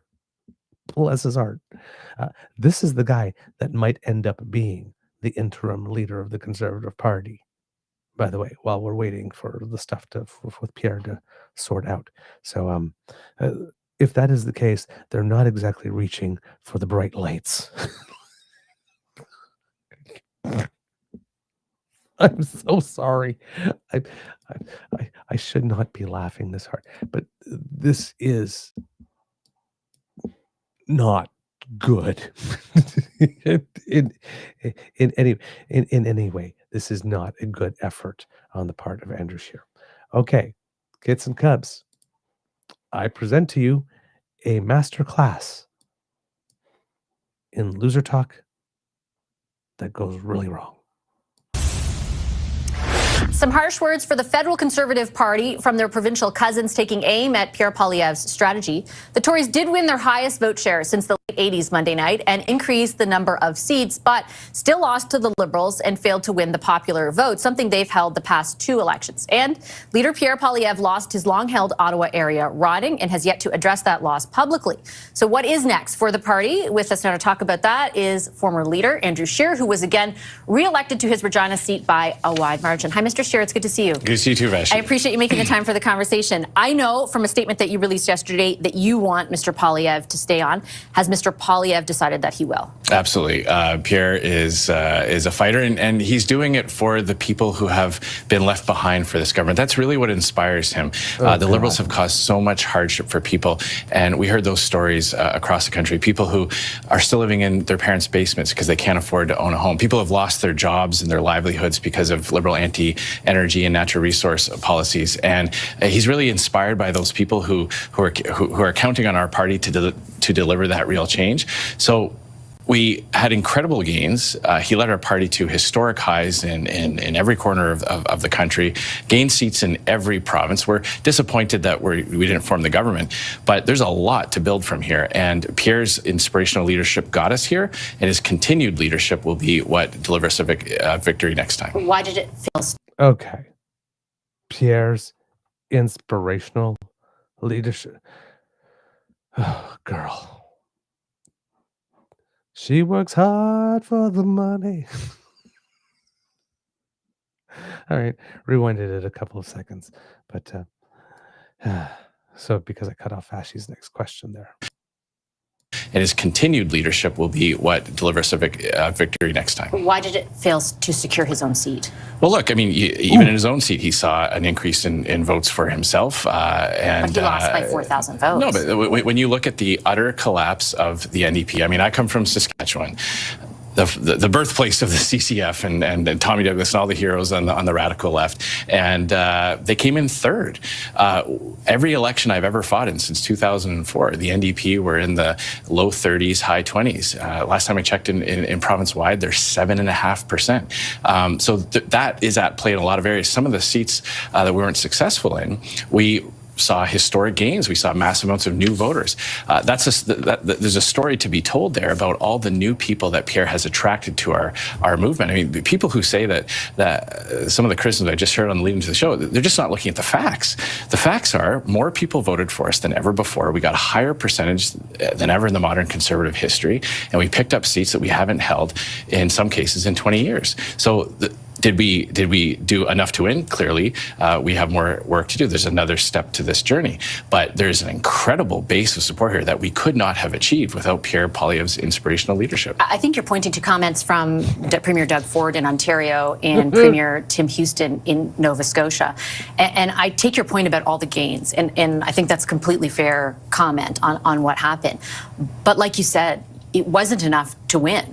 And the Liberals actually increased their share of the popular vote by more than yours did after a record that you've spent 2 years criticizing and gaining in popularity for criticizing. You still couldn't clinch a win after a 10-year record of the Liberal government that you have told Canadians repeatedly is terrible for them. Why is that not about more than just the NDP's failure? Why doesn't responsibility for that lie at Pierre Poilièvre's feet? Well, look, we're going to go through the process of finding out exactly what the campaign got right and what the campaign might have missed, or what the calibration that might need to be addressed going forward. But at the end of the day, when we look, there was a massive shift in the political landscape when Justin Trudeau stepped down, and quite frankly, we had a new Liberal leader that didn't get a lot of scrutiny from the media, didn't get a lot of the same tough questions that Conservatives tend to get, and immediately went into an election campaign. So it drastically shifted the landscape. Obviously, if the Conservatives took questions, but go on, darling. It's our job to win elections as political campaigners and as party systems. We don't do it for ourselves. We do it for those people. We do it for the people who are counting on us. And that's where our disappointment is today, is that there were so many people hoping for that real change. I mean, almost 42% of Canadians were hungry for something completely different. And now Mark Carney is going to go down and double down on all the same policies as Justin Trudeau. So clearly, they just can't quit him. Really, it's tough after that, but like, let's not lose sight of the fact that we are in an incredibly stronger position, that we are so much closer than ever before. I think at least, 7.5% more than we got in the last election. Huge gains to build on here. New caucus members from areas that, by the way, are ground zero for being threatened by U.S. tariffs. I mean, we picked up seats in Windsor. We picked up seats in Hamilton. In my riding where we make steel, we held on to all those ridings. All the places in the country where people are directly affected by the threats of U.S. tariffs, forestry, mining, oil and gas, potash, manufacturing, steel, we won those voters. So what we need to do is we need to look at what is the next step? What is that gap to get the other few percentage points that we need to form government? And that's what we're going to be doing over the next days and weeks. If I understand you right, though, you're saying it's the fault of, it's basically because of what happened to the NDP. It's the fault of the media. I mean, you have two conservative premiers, with respect, you have two conservative premiers saying it was the strategy employed, that essentially Tim Houston said the Conservatives are pushing more people away than pulling in. These are Conservatives. This isn't me just making it up. It's just demonstrably false by the facts. I mean, the facts are it doesn't make sense. Why didn't Pierre Poilièvre talk to Tim Houston or talk to Doug Ford? Isn't that weird? You can't simultaneously say we push people away when we got more votes. That's just factually incorrect. That doesn't work on a mathematical level. I don't know what else to say. I mean, they got more people by pushing. They pushed people away to attract a certain group of people. But again, you hear Andrew Scheer here. You notice that whole last segment, he had trouble getting the words out. And right here, he's trying to BS a galore here. Okay. He's trying to say, but look at our numbers. We got more voters than ever before. Like this. But you also drove even more voters than ever before. Right? If you look at the election results here, Andrew Scheer is saying, look, we increased our vote share by 7.6% in this election. It's great. Pierre did that. We wouldn't have been able to do that without Pierre. But the Liberals increased their vote share by 11.1%. They also would not have been able to achieve that without Pierre. And neither of you would have been able to achieve that without Trump. Trump drove voter turnout overall. Of course, Pierre got more votes in an election that had a greater voter turnout. I mean, that's just voter turnout. This election was about 7% higher than the election previously. So yes, that you would get 7% more votes in an election where 7% more people voted, you don't get a cookie for that.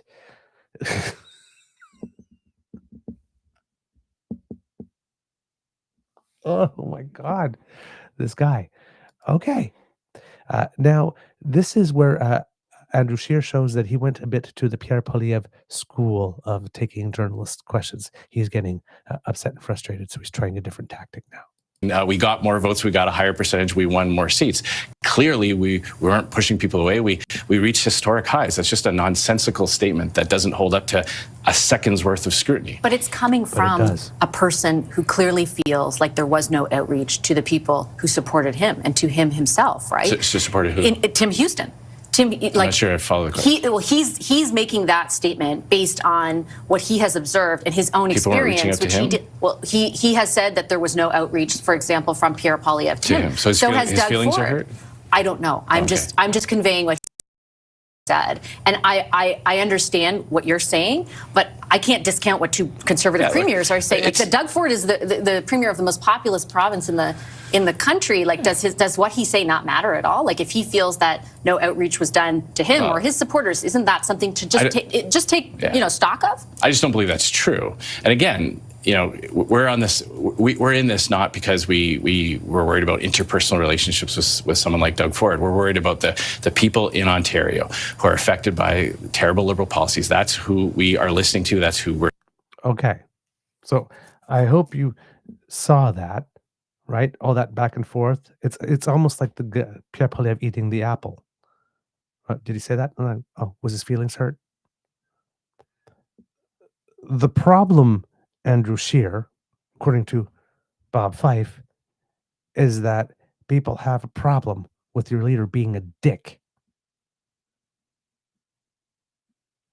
You're being argumentative with the journalist, and she's telling you about something that your party probably did wrong, according to another member of the Conservative family, and your response, oh, so his feelings were hurt? Really? And then a person like Doug Ford. Please, Mr. Scheer, tell us what a person like Doug Ford is like. The Civil War isn't going away. They're taking shots. It's anger, resentment, retribution, anger, resentment, retribution, anger. It's all they've got, even for each other. Let's keep going. We're thinking about doing that outreach to and getting them on side and addressing their needs. And I'll point out, Pierre Poilièvre got more votes in Ontario than Doug Ford did. Pierre Poilièvre got a higher percentage of the vote than Doug Ford did. Won a third majority. More people you have in lost Ontario. A fourth election. More people in Ontario wanted Pierre Poilièvre to be Prime Minister than wanted Doug Ford to be Premier. That is just the facts. So, do we have some... Again, when Andrew Scheer goes, that is just the facts. The vote turnout in this election, federally, was about 67, close to 68%. Close to 68%. For the provincial election, it was 45%. Of course, Pierre got more votes. More people turned out to vote. But again, it wasn't because Pierre was so wonderful that everybody came to him. It was Trump. Pierre did a portion of it, but there were people that were voting for him because he was like Trump.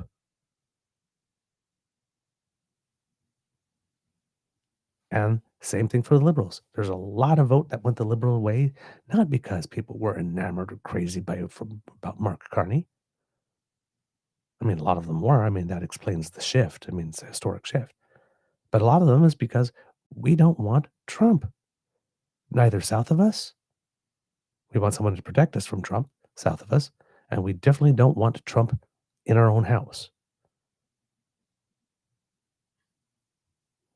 We don't need a Timbit Trump. So they mobilized. Andrew Scheer keeps on talking as if all these other things did not also happen, and that everything that he's claiming that they have achieved is the sole responsibility and fault of Pierre having been there. And it's just not true. He said, these are facts. He's trying so hard to make these facts. These are not facts. These are not facts. And again, you can say that Pierre got more votes in his riding than Doug Ford did. Doug Ford won his seat. Pierre did not. Doug Ford is the most powerful conservative in the nation at the moment, with 3 consecutive terms, 3 votes in which he increased his vote share time after time after time. Pierre lost 6 or 7% of the vote in his own riding from the previous election. The winner won with over 50% of the vote in Pierre's district. he got more votes than Doug Ford. It is a completely irrelevant and insignificant statistic. Different elections, different contexts, different voter turnouts. And the guy that you're saying his result, the guy who you're saying that Pierre's result is better than, is the actual freaking premier. Pierre's no longer leader of the opposition. The weight of the bullshit, like, again, Andrew is working real hard here to try to make things fit, try to weave and create a reality. Let's keep going. Some work to do. Do we have to figure out next steps? I'm not, look, obviously, Vashi, we didn't win the election. That hurts, and it hurts for a lot of people who are counting on us, and that is who we are focused on right now. Those people who place their trust in us, the thousands of volunteers, the candidates who put their name on the ballot, the people who have lost their jobs and remortgaged their house to pay for bills. Those are the people that we need to talk to and show that we're still going to keep fighting for them, and that is what Pierre is doing. Ever since Pierre launched his leadership campaign, he has been consistent. He is fighting for those people who are left behind by Ottawa. When Ottawa caters to special interests, when the Liberal government rewards their friends and imposes a crazy ideology. I mean, we just, Mark Carney has written a book extolling the virtues of the carbon tax. He said he's going to keep the carbon tax on the industrial side. That means job losses in places like Regina and Hamilton. So those are the people that Pierre is focused on. I wish Conservatives at other levels around the country would help, would be more cognizant of that it's about the people. It's about the people that they represent as premiers or as other politicians. It's not about settling interpersonal differences. I don't think Canadians care about that. I think Canadians are worried about how they're going to pay their mortgage, how they're going to move out of their home and start their parents' home and start a life for themselves. Okay, so right here before Vashi Kapelos interrupts, you'll notice here that this is the part where he reaches for the rhetorical safety blanket, right? This is the third time he's saying this. We don't do this we just do this for the people. That bullshit. The whole reason you're here right now is to try to make the case out there that Pierre remaining as leader is inevitable. This has nothing to do with the people. You're out there saying, we're not here to do these rhetorical shots with other levels of government right after, immediately after you say that you wish that they had done more to help you because they don't seem to be able to understand that their responsibility is to the people. Those other level of governments seem to have forgotten that their responsibility is to the people. We should all just have more harmony. Insult you. Let's have harmony. Nice, nasty. What was going on there? All right. See how Vashi goes for the safety blanket, right? And she just let him talk, right? Just let him talk for about a minute and a half there. 2 minutes, going on all that kind of stuff.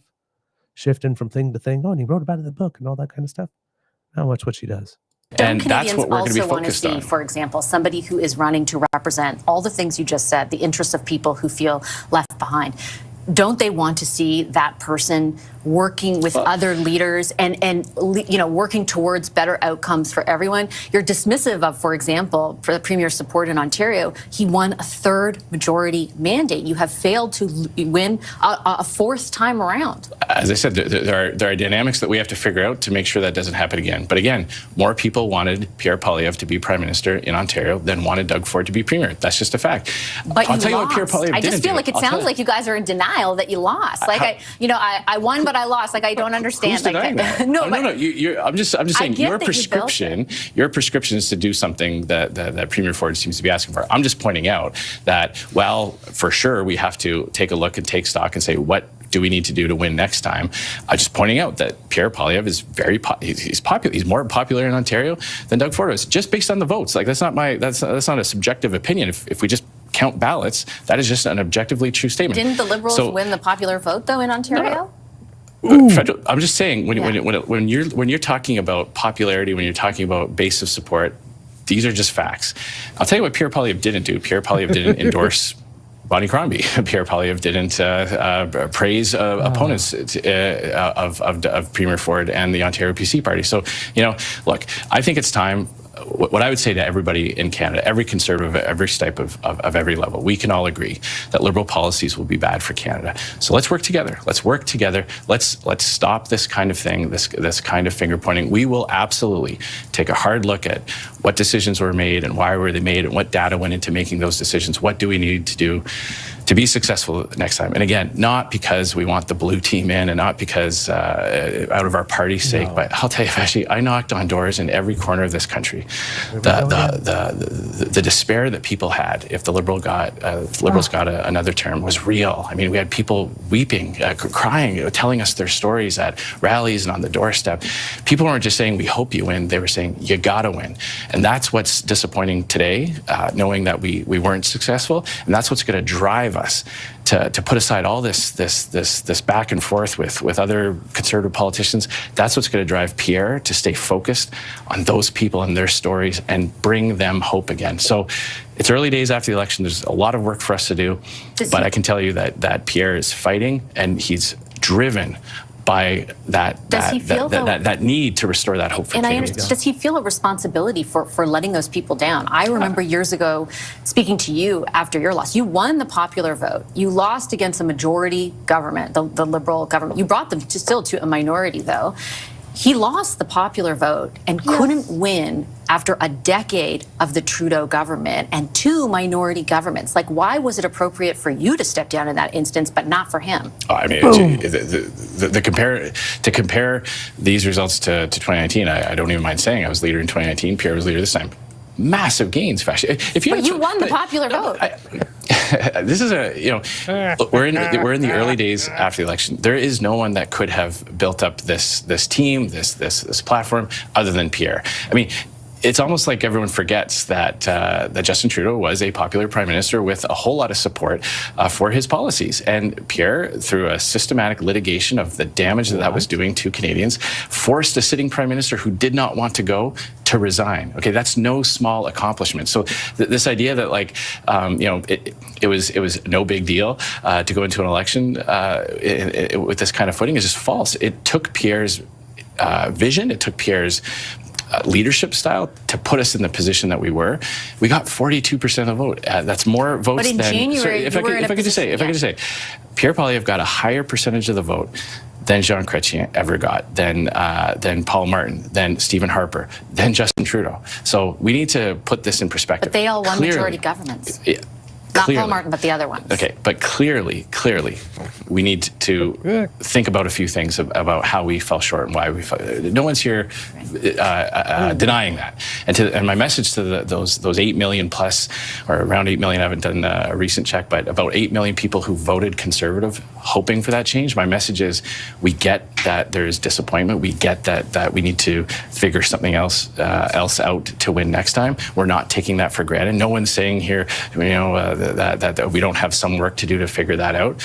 But there's an incredible base of support that only Pierre Poilièvre could have done for our party, and he's the only person that can continue that and finish the job. Will he run in a by-election? I mean, I know the government will call the by-election, but is it someone going to step aside in like a so-called safe seat? Like, has that decision been made? Look, these are early days. It's 2 days after the election. It's something that we'll be addressing going forward. But I can tell you that Pierre is staying on. He's fighting. He's gonna work with our caucus. He's gonna work with our loyal volunteers and our activists to keep the momentum going.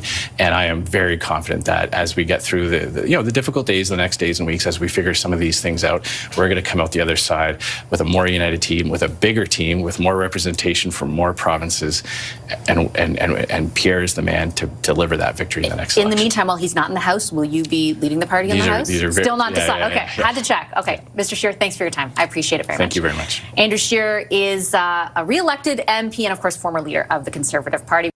Home is more...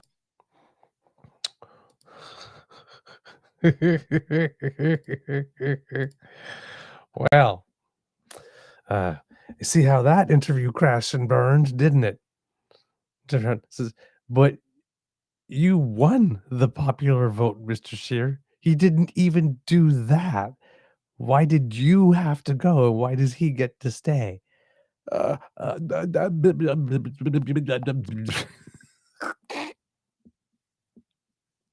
my God. I tell you, man, these people, not great, not great, not great. Exactly. Exactly. No, not Carol. The fact is, your leader was rejected. And unlike the last two elections, where you say, well, we lost, but at least we won the popular vote, which is another thing. He didn't even win the popular vote. Oh, but we increased our vote share. Yeah, but the other party increased their vote share more.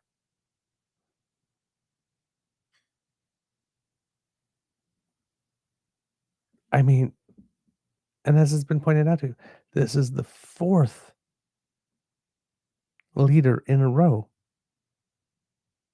with whom you have lost. Maybe it's not the media. Maybe it's not the NDP. Maybe it's not Trump. Maybe it's you. 4 times, 4 leaders. Maybe it's you. Just saying. There's a lot of not wanting to look at reality here. He had no answer. And he just kept on saying, but the numbers are clear. He just kept on insisting on making that same point over and over again that had already been debunked about 3.5 minutes prior in the interview. That's who they might be putting up as their interim leader. That's the best they've gotten there.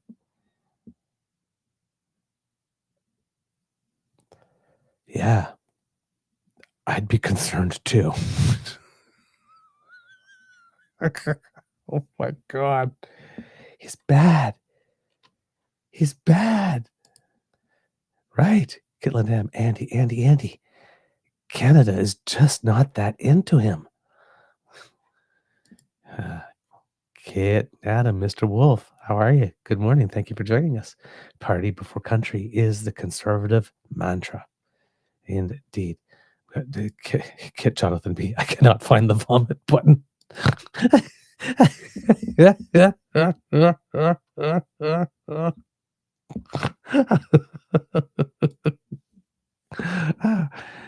Kit Derek, sure blaming the media. The party just doesn't get it. Crystal Mirror, again, see, you saw too, eh? All those tough questions they didn't take. Yes, indeed, Saucy. Sure is making the Conservative Party sound weak. The party that's against, oh, why does everybody need a participation trophy? Well, we increased our vote share.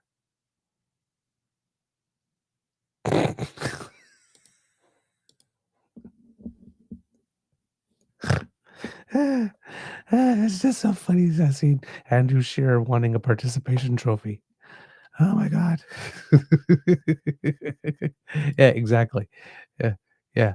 Nat Bury. Kit Nat Bury. Carney didn't get a lot of scrutiny from the media like PP got. What? You caught that one too, did you? Yeah, indeed.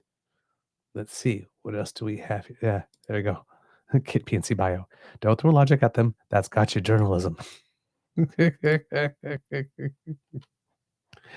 Oh man, I tell you. Oh God. Kit Linda here. They failed to notice that the group of people they were attracting are not a majority of people in this country. Exactly. Kit Christian, conservative arithmetic.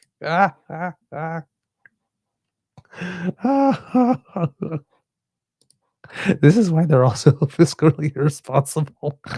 Oh, jeez. Women helped shut out the Conservative Party.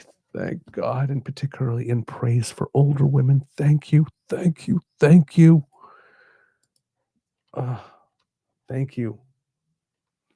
All right, kits and cubs. You guys are great in the chat here. I'm just getting I can't wait to read all of these. after the show. Yes, Christopher, exactly. They are not listening. Still, after all of this, they are not pivoting.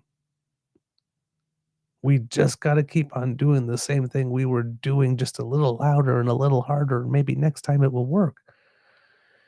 Ah, my word. Yep, there we go. My dogs are goth goat. She is good about Vashi Capellis on this one. She did that exactly. Kitnona. She did good. Not a fan, but her pushback is fair. Exactly. So every now and then, right? Every now and then we get some. The conservatives are probably going to get less indulgence now, right? Because people from the media are not as worried about losing the scoop or the exclusive at the current moment. So this might be a time for the media that wants to get its shots in to get its shots in. Got PNC bio here. Conservatives are very angry people deep down. They can only pretend to be happy or normal for short periods of time, but the anger always comes back. I feel bad that they live in constant fear. I do too. That's one of the things I feel sorry for them. I mean, can you just imagine waking up every morning and just like living in a country like Canada, I think, and waking up in every morning feeling it's like, oh, my government wants to get me. Like, I just cannot imagine that as a life. And to choose in some nations that is the reality, but that is not the reality here. So to choose to take that on, to choose to have that as a weight you carry with you in your soul day in and day out, choosing to believe that you are oppressed and as if you were, one of the many countries in the world where, people are just so monitored and surveilled. I don't understand it. I don't understand making that choice. I don't understand deciding, you know what, this is a life I'm going to live, and I think will be good. I just don't understand that at all.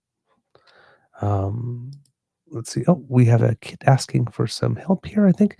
If anyone here is part of a committee or organizations that can give funding to a summer employment position related to upkeep of the community or providing day programs, that's a good start. Okay, maybe that is not someone asking for help for their own community here, but an advice for something that people can do in order to do democracy. Thank you, Kit Saucy. Kit PNC about it. When they are emotional, they go ham. That's when they can't control themselves. Yep, indeed. Yep, that's exactly it. All right, Kits and Cubs. Wow, the Andrew Scheer interview got you talking. Wow, damn. Okay, like I am like scrolling and scrolling and scrolling and scrolling, and there's more, yet more.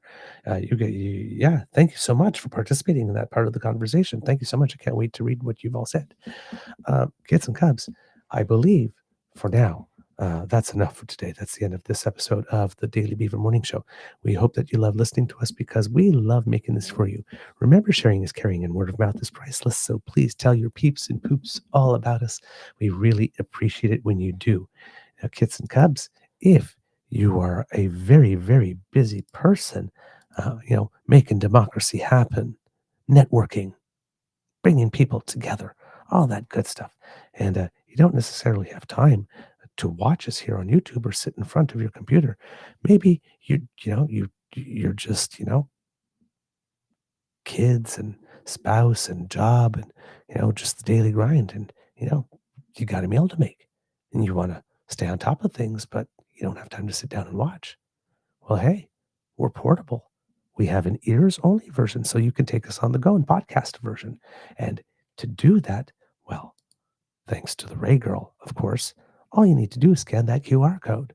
That will bring you to our pod page. If you are listening, that is podpage.com/thetruenortheagerbeaver with a hyphen between each one of those words. And when you go there and click subscribe, when we have something fresh off the bandwidth, zip, it comes directly to you. Just like that. We make it super easy. And Kits and Cubs, a little bit of good news yesterday on the Apple podcast, the political podcast charts for Canada. We hit 131, which is the highest we've hit since we've got our feed fixed, which means that some of our audience is finding us again. Charting means that our audience is finding us again, but 131, which is the highest since our audience have started finding us again, means that more of you have started finding us. So thank you for sticking with us and keeping an eye out for us even after several months of upheaval. And we are grateful that you have found us again and that you have decided to make us a habit all over again because we had disappeared. So thank you many times. Thank you. It really means the world to us. We felt terrible that we just seemed to have disappeared, and everybody wondered, like, where did they go? I mean, we've even saw a couple of tweets now and then. Did you guys just stop making stuff? It's like, no, we're still here. So for those of you who cared enough, we are very, very grateful. It warms our hearts. Thank you for that. If you would like to support us by supporting our YouTube page, and that's good for us because when people watch us on YouTube, we get a little bit of money for that for every view because we have a certain number of subscribers now. So if you would like to help us get paid, one way to do that is to watch us on YouTube and just to add to our viewership. And while you're there, why not click on some buttons like, share, and subscribe, all at the True North Eager Beaver Media YouTube page. Kit Elaine and Kit Cassie are waiting there for you. So come there and give our buttons a click. It helps us with the algorithm, and it also helps us get paid. So we appreciate you, and we appreciate the effort. Thank you so much. Also, everybody watching this morning, if you happen to be listening on X or other such type platform, if you come over to the YouTube platform, also it helps us financially. So if you enjoy it and you would like to help us, but also there, you see maybe a little bit of chat where you are on X or whatever other platform, and that's platform specific. But if you come to the YouTube, you get the full chat with the entire damn fam that's there, and a whole lot more people to interact. And they're just the loveliest and most supportive and encouraging bunch of people. It's really worth your time. Lots of good new friends and smart friends to be made in there. So please, if you haven't yet, join us. And if you're watching us live in the morning, join us on our YouTube page. It's very welcoming. All right, kits and cubs, if you would like to help us in other ways, because we do incur some financial costs to bring this show to you. Yesterday, we had to update our antivirus and security stuff for the year. So, that's a couple $100. So, little costs and bills like that keep on coming in. So if you would like to help us with that so that we can keep bringing this show to you because it resonates with you and you find value and worth in it, well, we would appreciate anything that you can do as an expression of encouragement and support. You can do that by taking a trip to our coffee page where you will find our tip jar. And we generally ask you, buy us a cup of coffee or hot chocolate for me because you are what you drink. But Mr. Grizzly loves dark coffee, or maybe even a pint of Guinness or a Caesar if I'm feeling a little bit like a potent potable on any given day. But if you'd like to just say attaboy, we appreciate what you do. We appreciate the shout out. So our coffee page, as we mentioned, coffee, ko-fi.com/eagerbeaver. Anything that you can contribute, no matter how small, really does make a difference. All of it goes back into the show, covering costs and, buying new equipment, that type of stuff, trying to bring you more features over time, and things of the like, more opportunities to interact. So all of it is very, very appreciated. We thank you for all of your support over the first 4 seasons, because we're now in season 5, and we look forward to your continued support and encouragement for the rest of this year. You've been wonderful to us so far, but we know that times are tight. So again, if you're not able to, please don't worry. But if you are, we really, really do appreciate the assistance. If you're not able to, kids and cubs, you know why it doesn't matter? Because the gifts of your participation and attention are the ones that matter the most to us. Because if you're not listening, we're just two schlubs talking into a mic, right? We're nothing without our audience. So thank you for giving us some of your time. And we like to hear from you. So write to us. truenortheagerbeaver@gmail.com is our email address. And there you can send us your questions, your comments, constructive criticism. We like it all. It all helps us make the show better. Also, if you've got Q&As for us for the Q&A show that's been asked for, we need several Q&As to make a show. So if you have any question about politics, something that you would like us to answer, you would like our take on something, you would like to know something about the show, how we put it together, all of it is good. Just send us that question at truenortheagerbeaver@gmail.com, and we'll be able to put that show together for you. Thank you so very much for your participation, kids and cubs. Also, that email address, truenortheagerbeaver@gmail.com, is the one that you would use if you want to support us, but care very much about buying Canadian and that your transaction is entirely Canadian. By going through our email address and doing a direct transfer from your bank, it comes from your bank, goes to us, doesn't go through any service provider, doesn't go through any American tech CE bro, and we get 100% of your donation. So it's a win-win. You get to buy Canadian, and we get all of your donation as you had intended. So we thank you, anyone who supports us through that mechanism. And of course, if you are on our YouTube channel, we have the super chat there too. And of course, as we mentioned before, our coffee page. So many ways to show your support and enthusiasm. All right, kids and cubs, because democracy is something that you do, remember that there is a Liberal leadership race in the province of Quebec with the results coming in June. So please do what you need to do to find out how to participate in that. Remember, party politics is where the real action is at. So get involved there if you want to really amplify your voice. All right? Your voice definitely has much more impact there than it does in a provincial or federal election. So get involved, find out how they work and how you can use them to your advantage so that you can have better candidates when it comes time for the general elections. Words of wisdom. Let's see. I don't think I have much wisdom today, kids. So I think I'm just going to borrow lyrics from two different songs. One, don't worry, be happy. Two, wear sunscreen.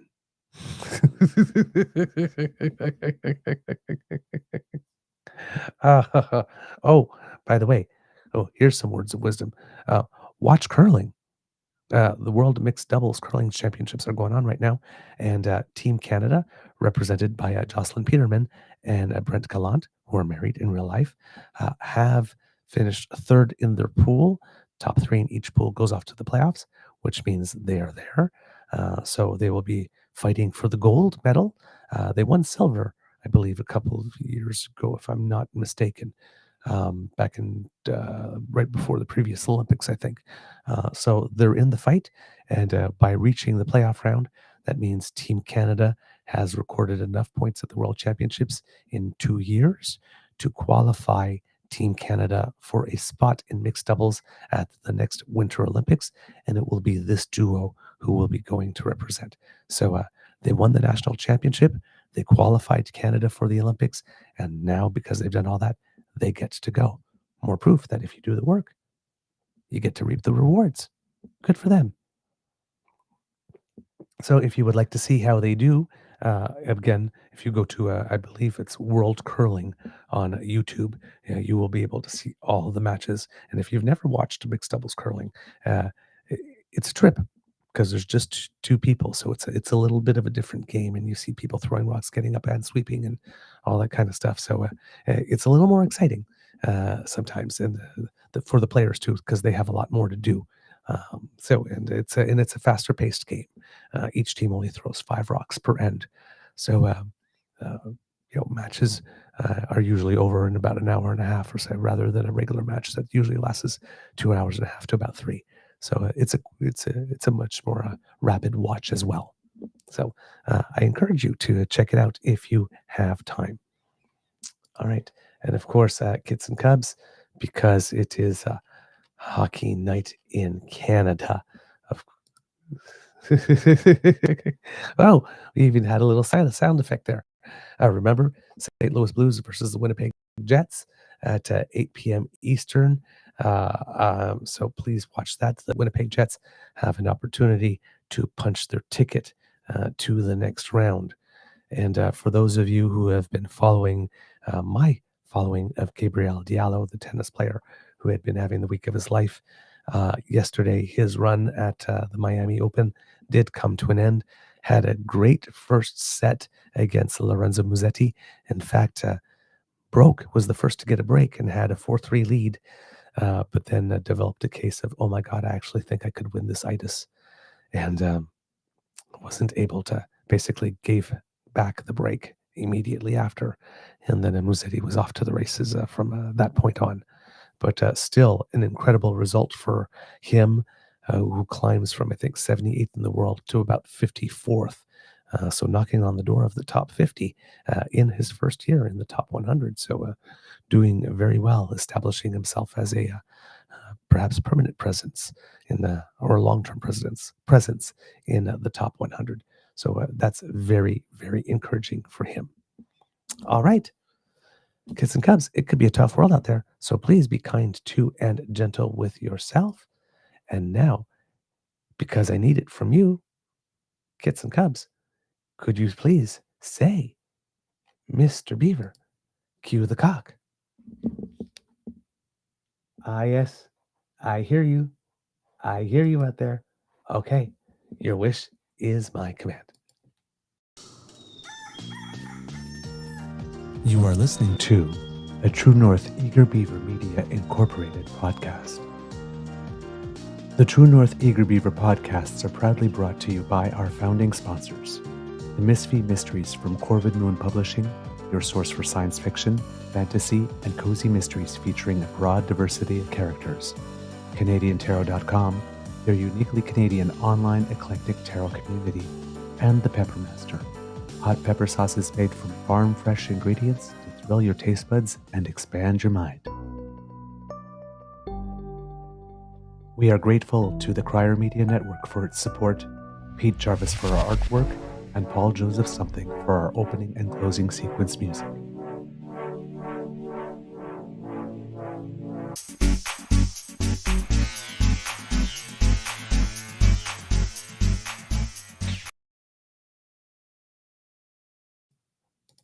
All right, kids and cubs, and one little other note before we go, because I had not mentioned it. World Hockey Under 18 playoffs. Canada is playing Team Slovakia in the semifinal, and I believe that goes at 4:00 p.m. Today. Yes. So another thing to tune into, to cheer for Team Canada. Go, Canada, go. Everybody, have a most beaverific day, and we'll see you tomorrow. All right? Bye.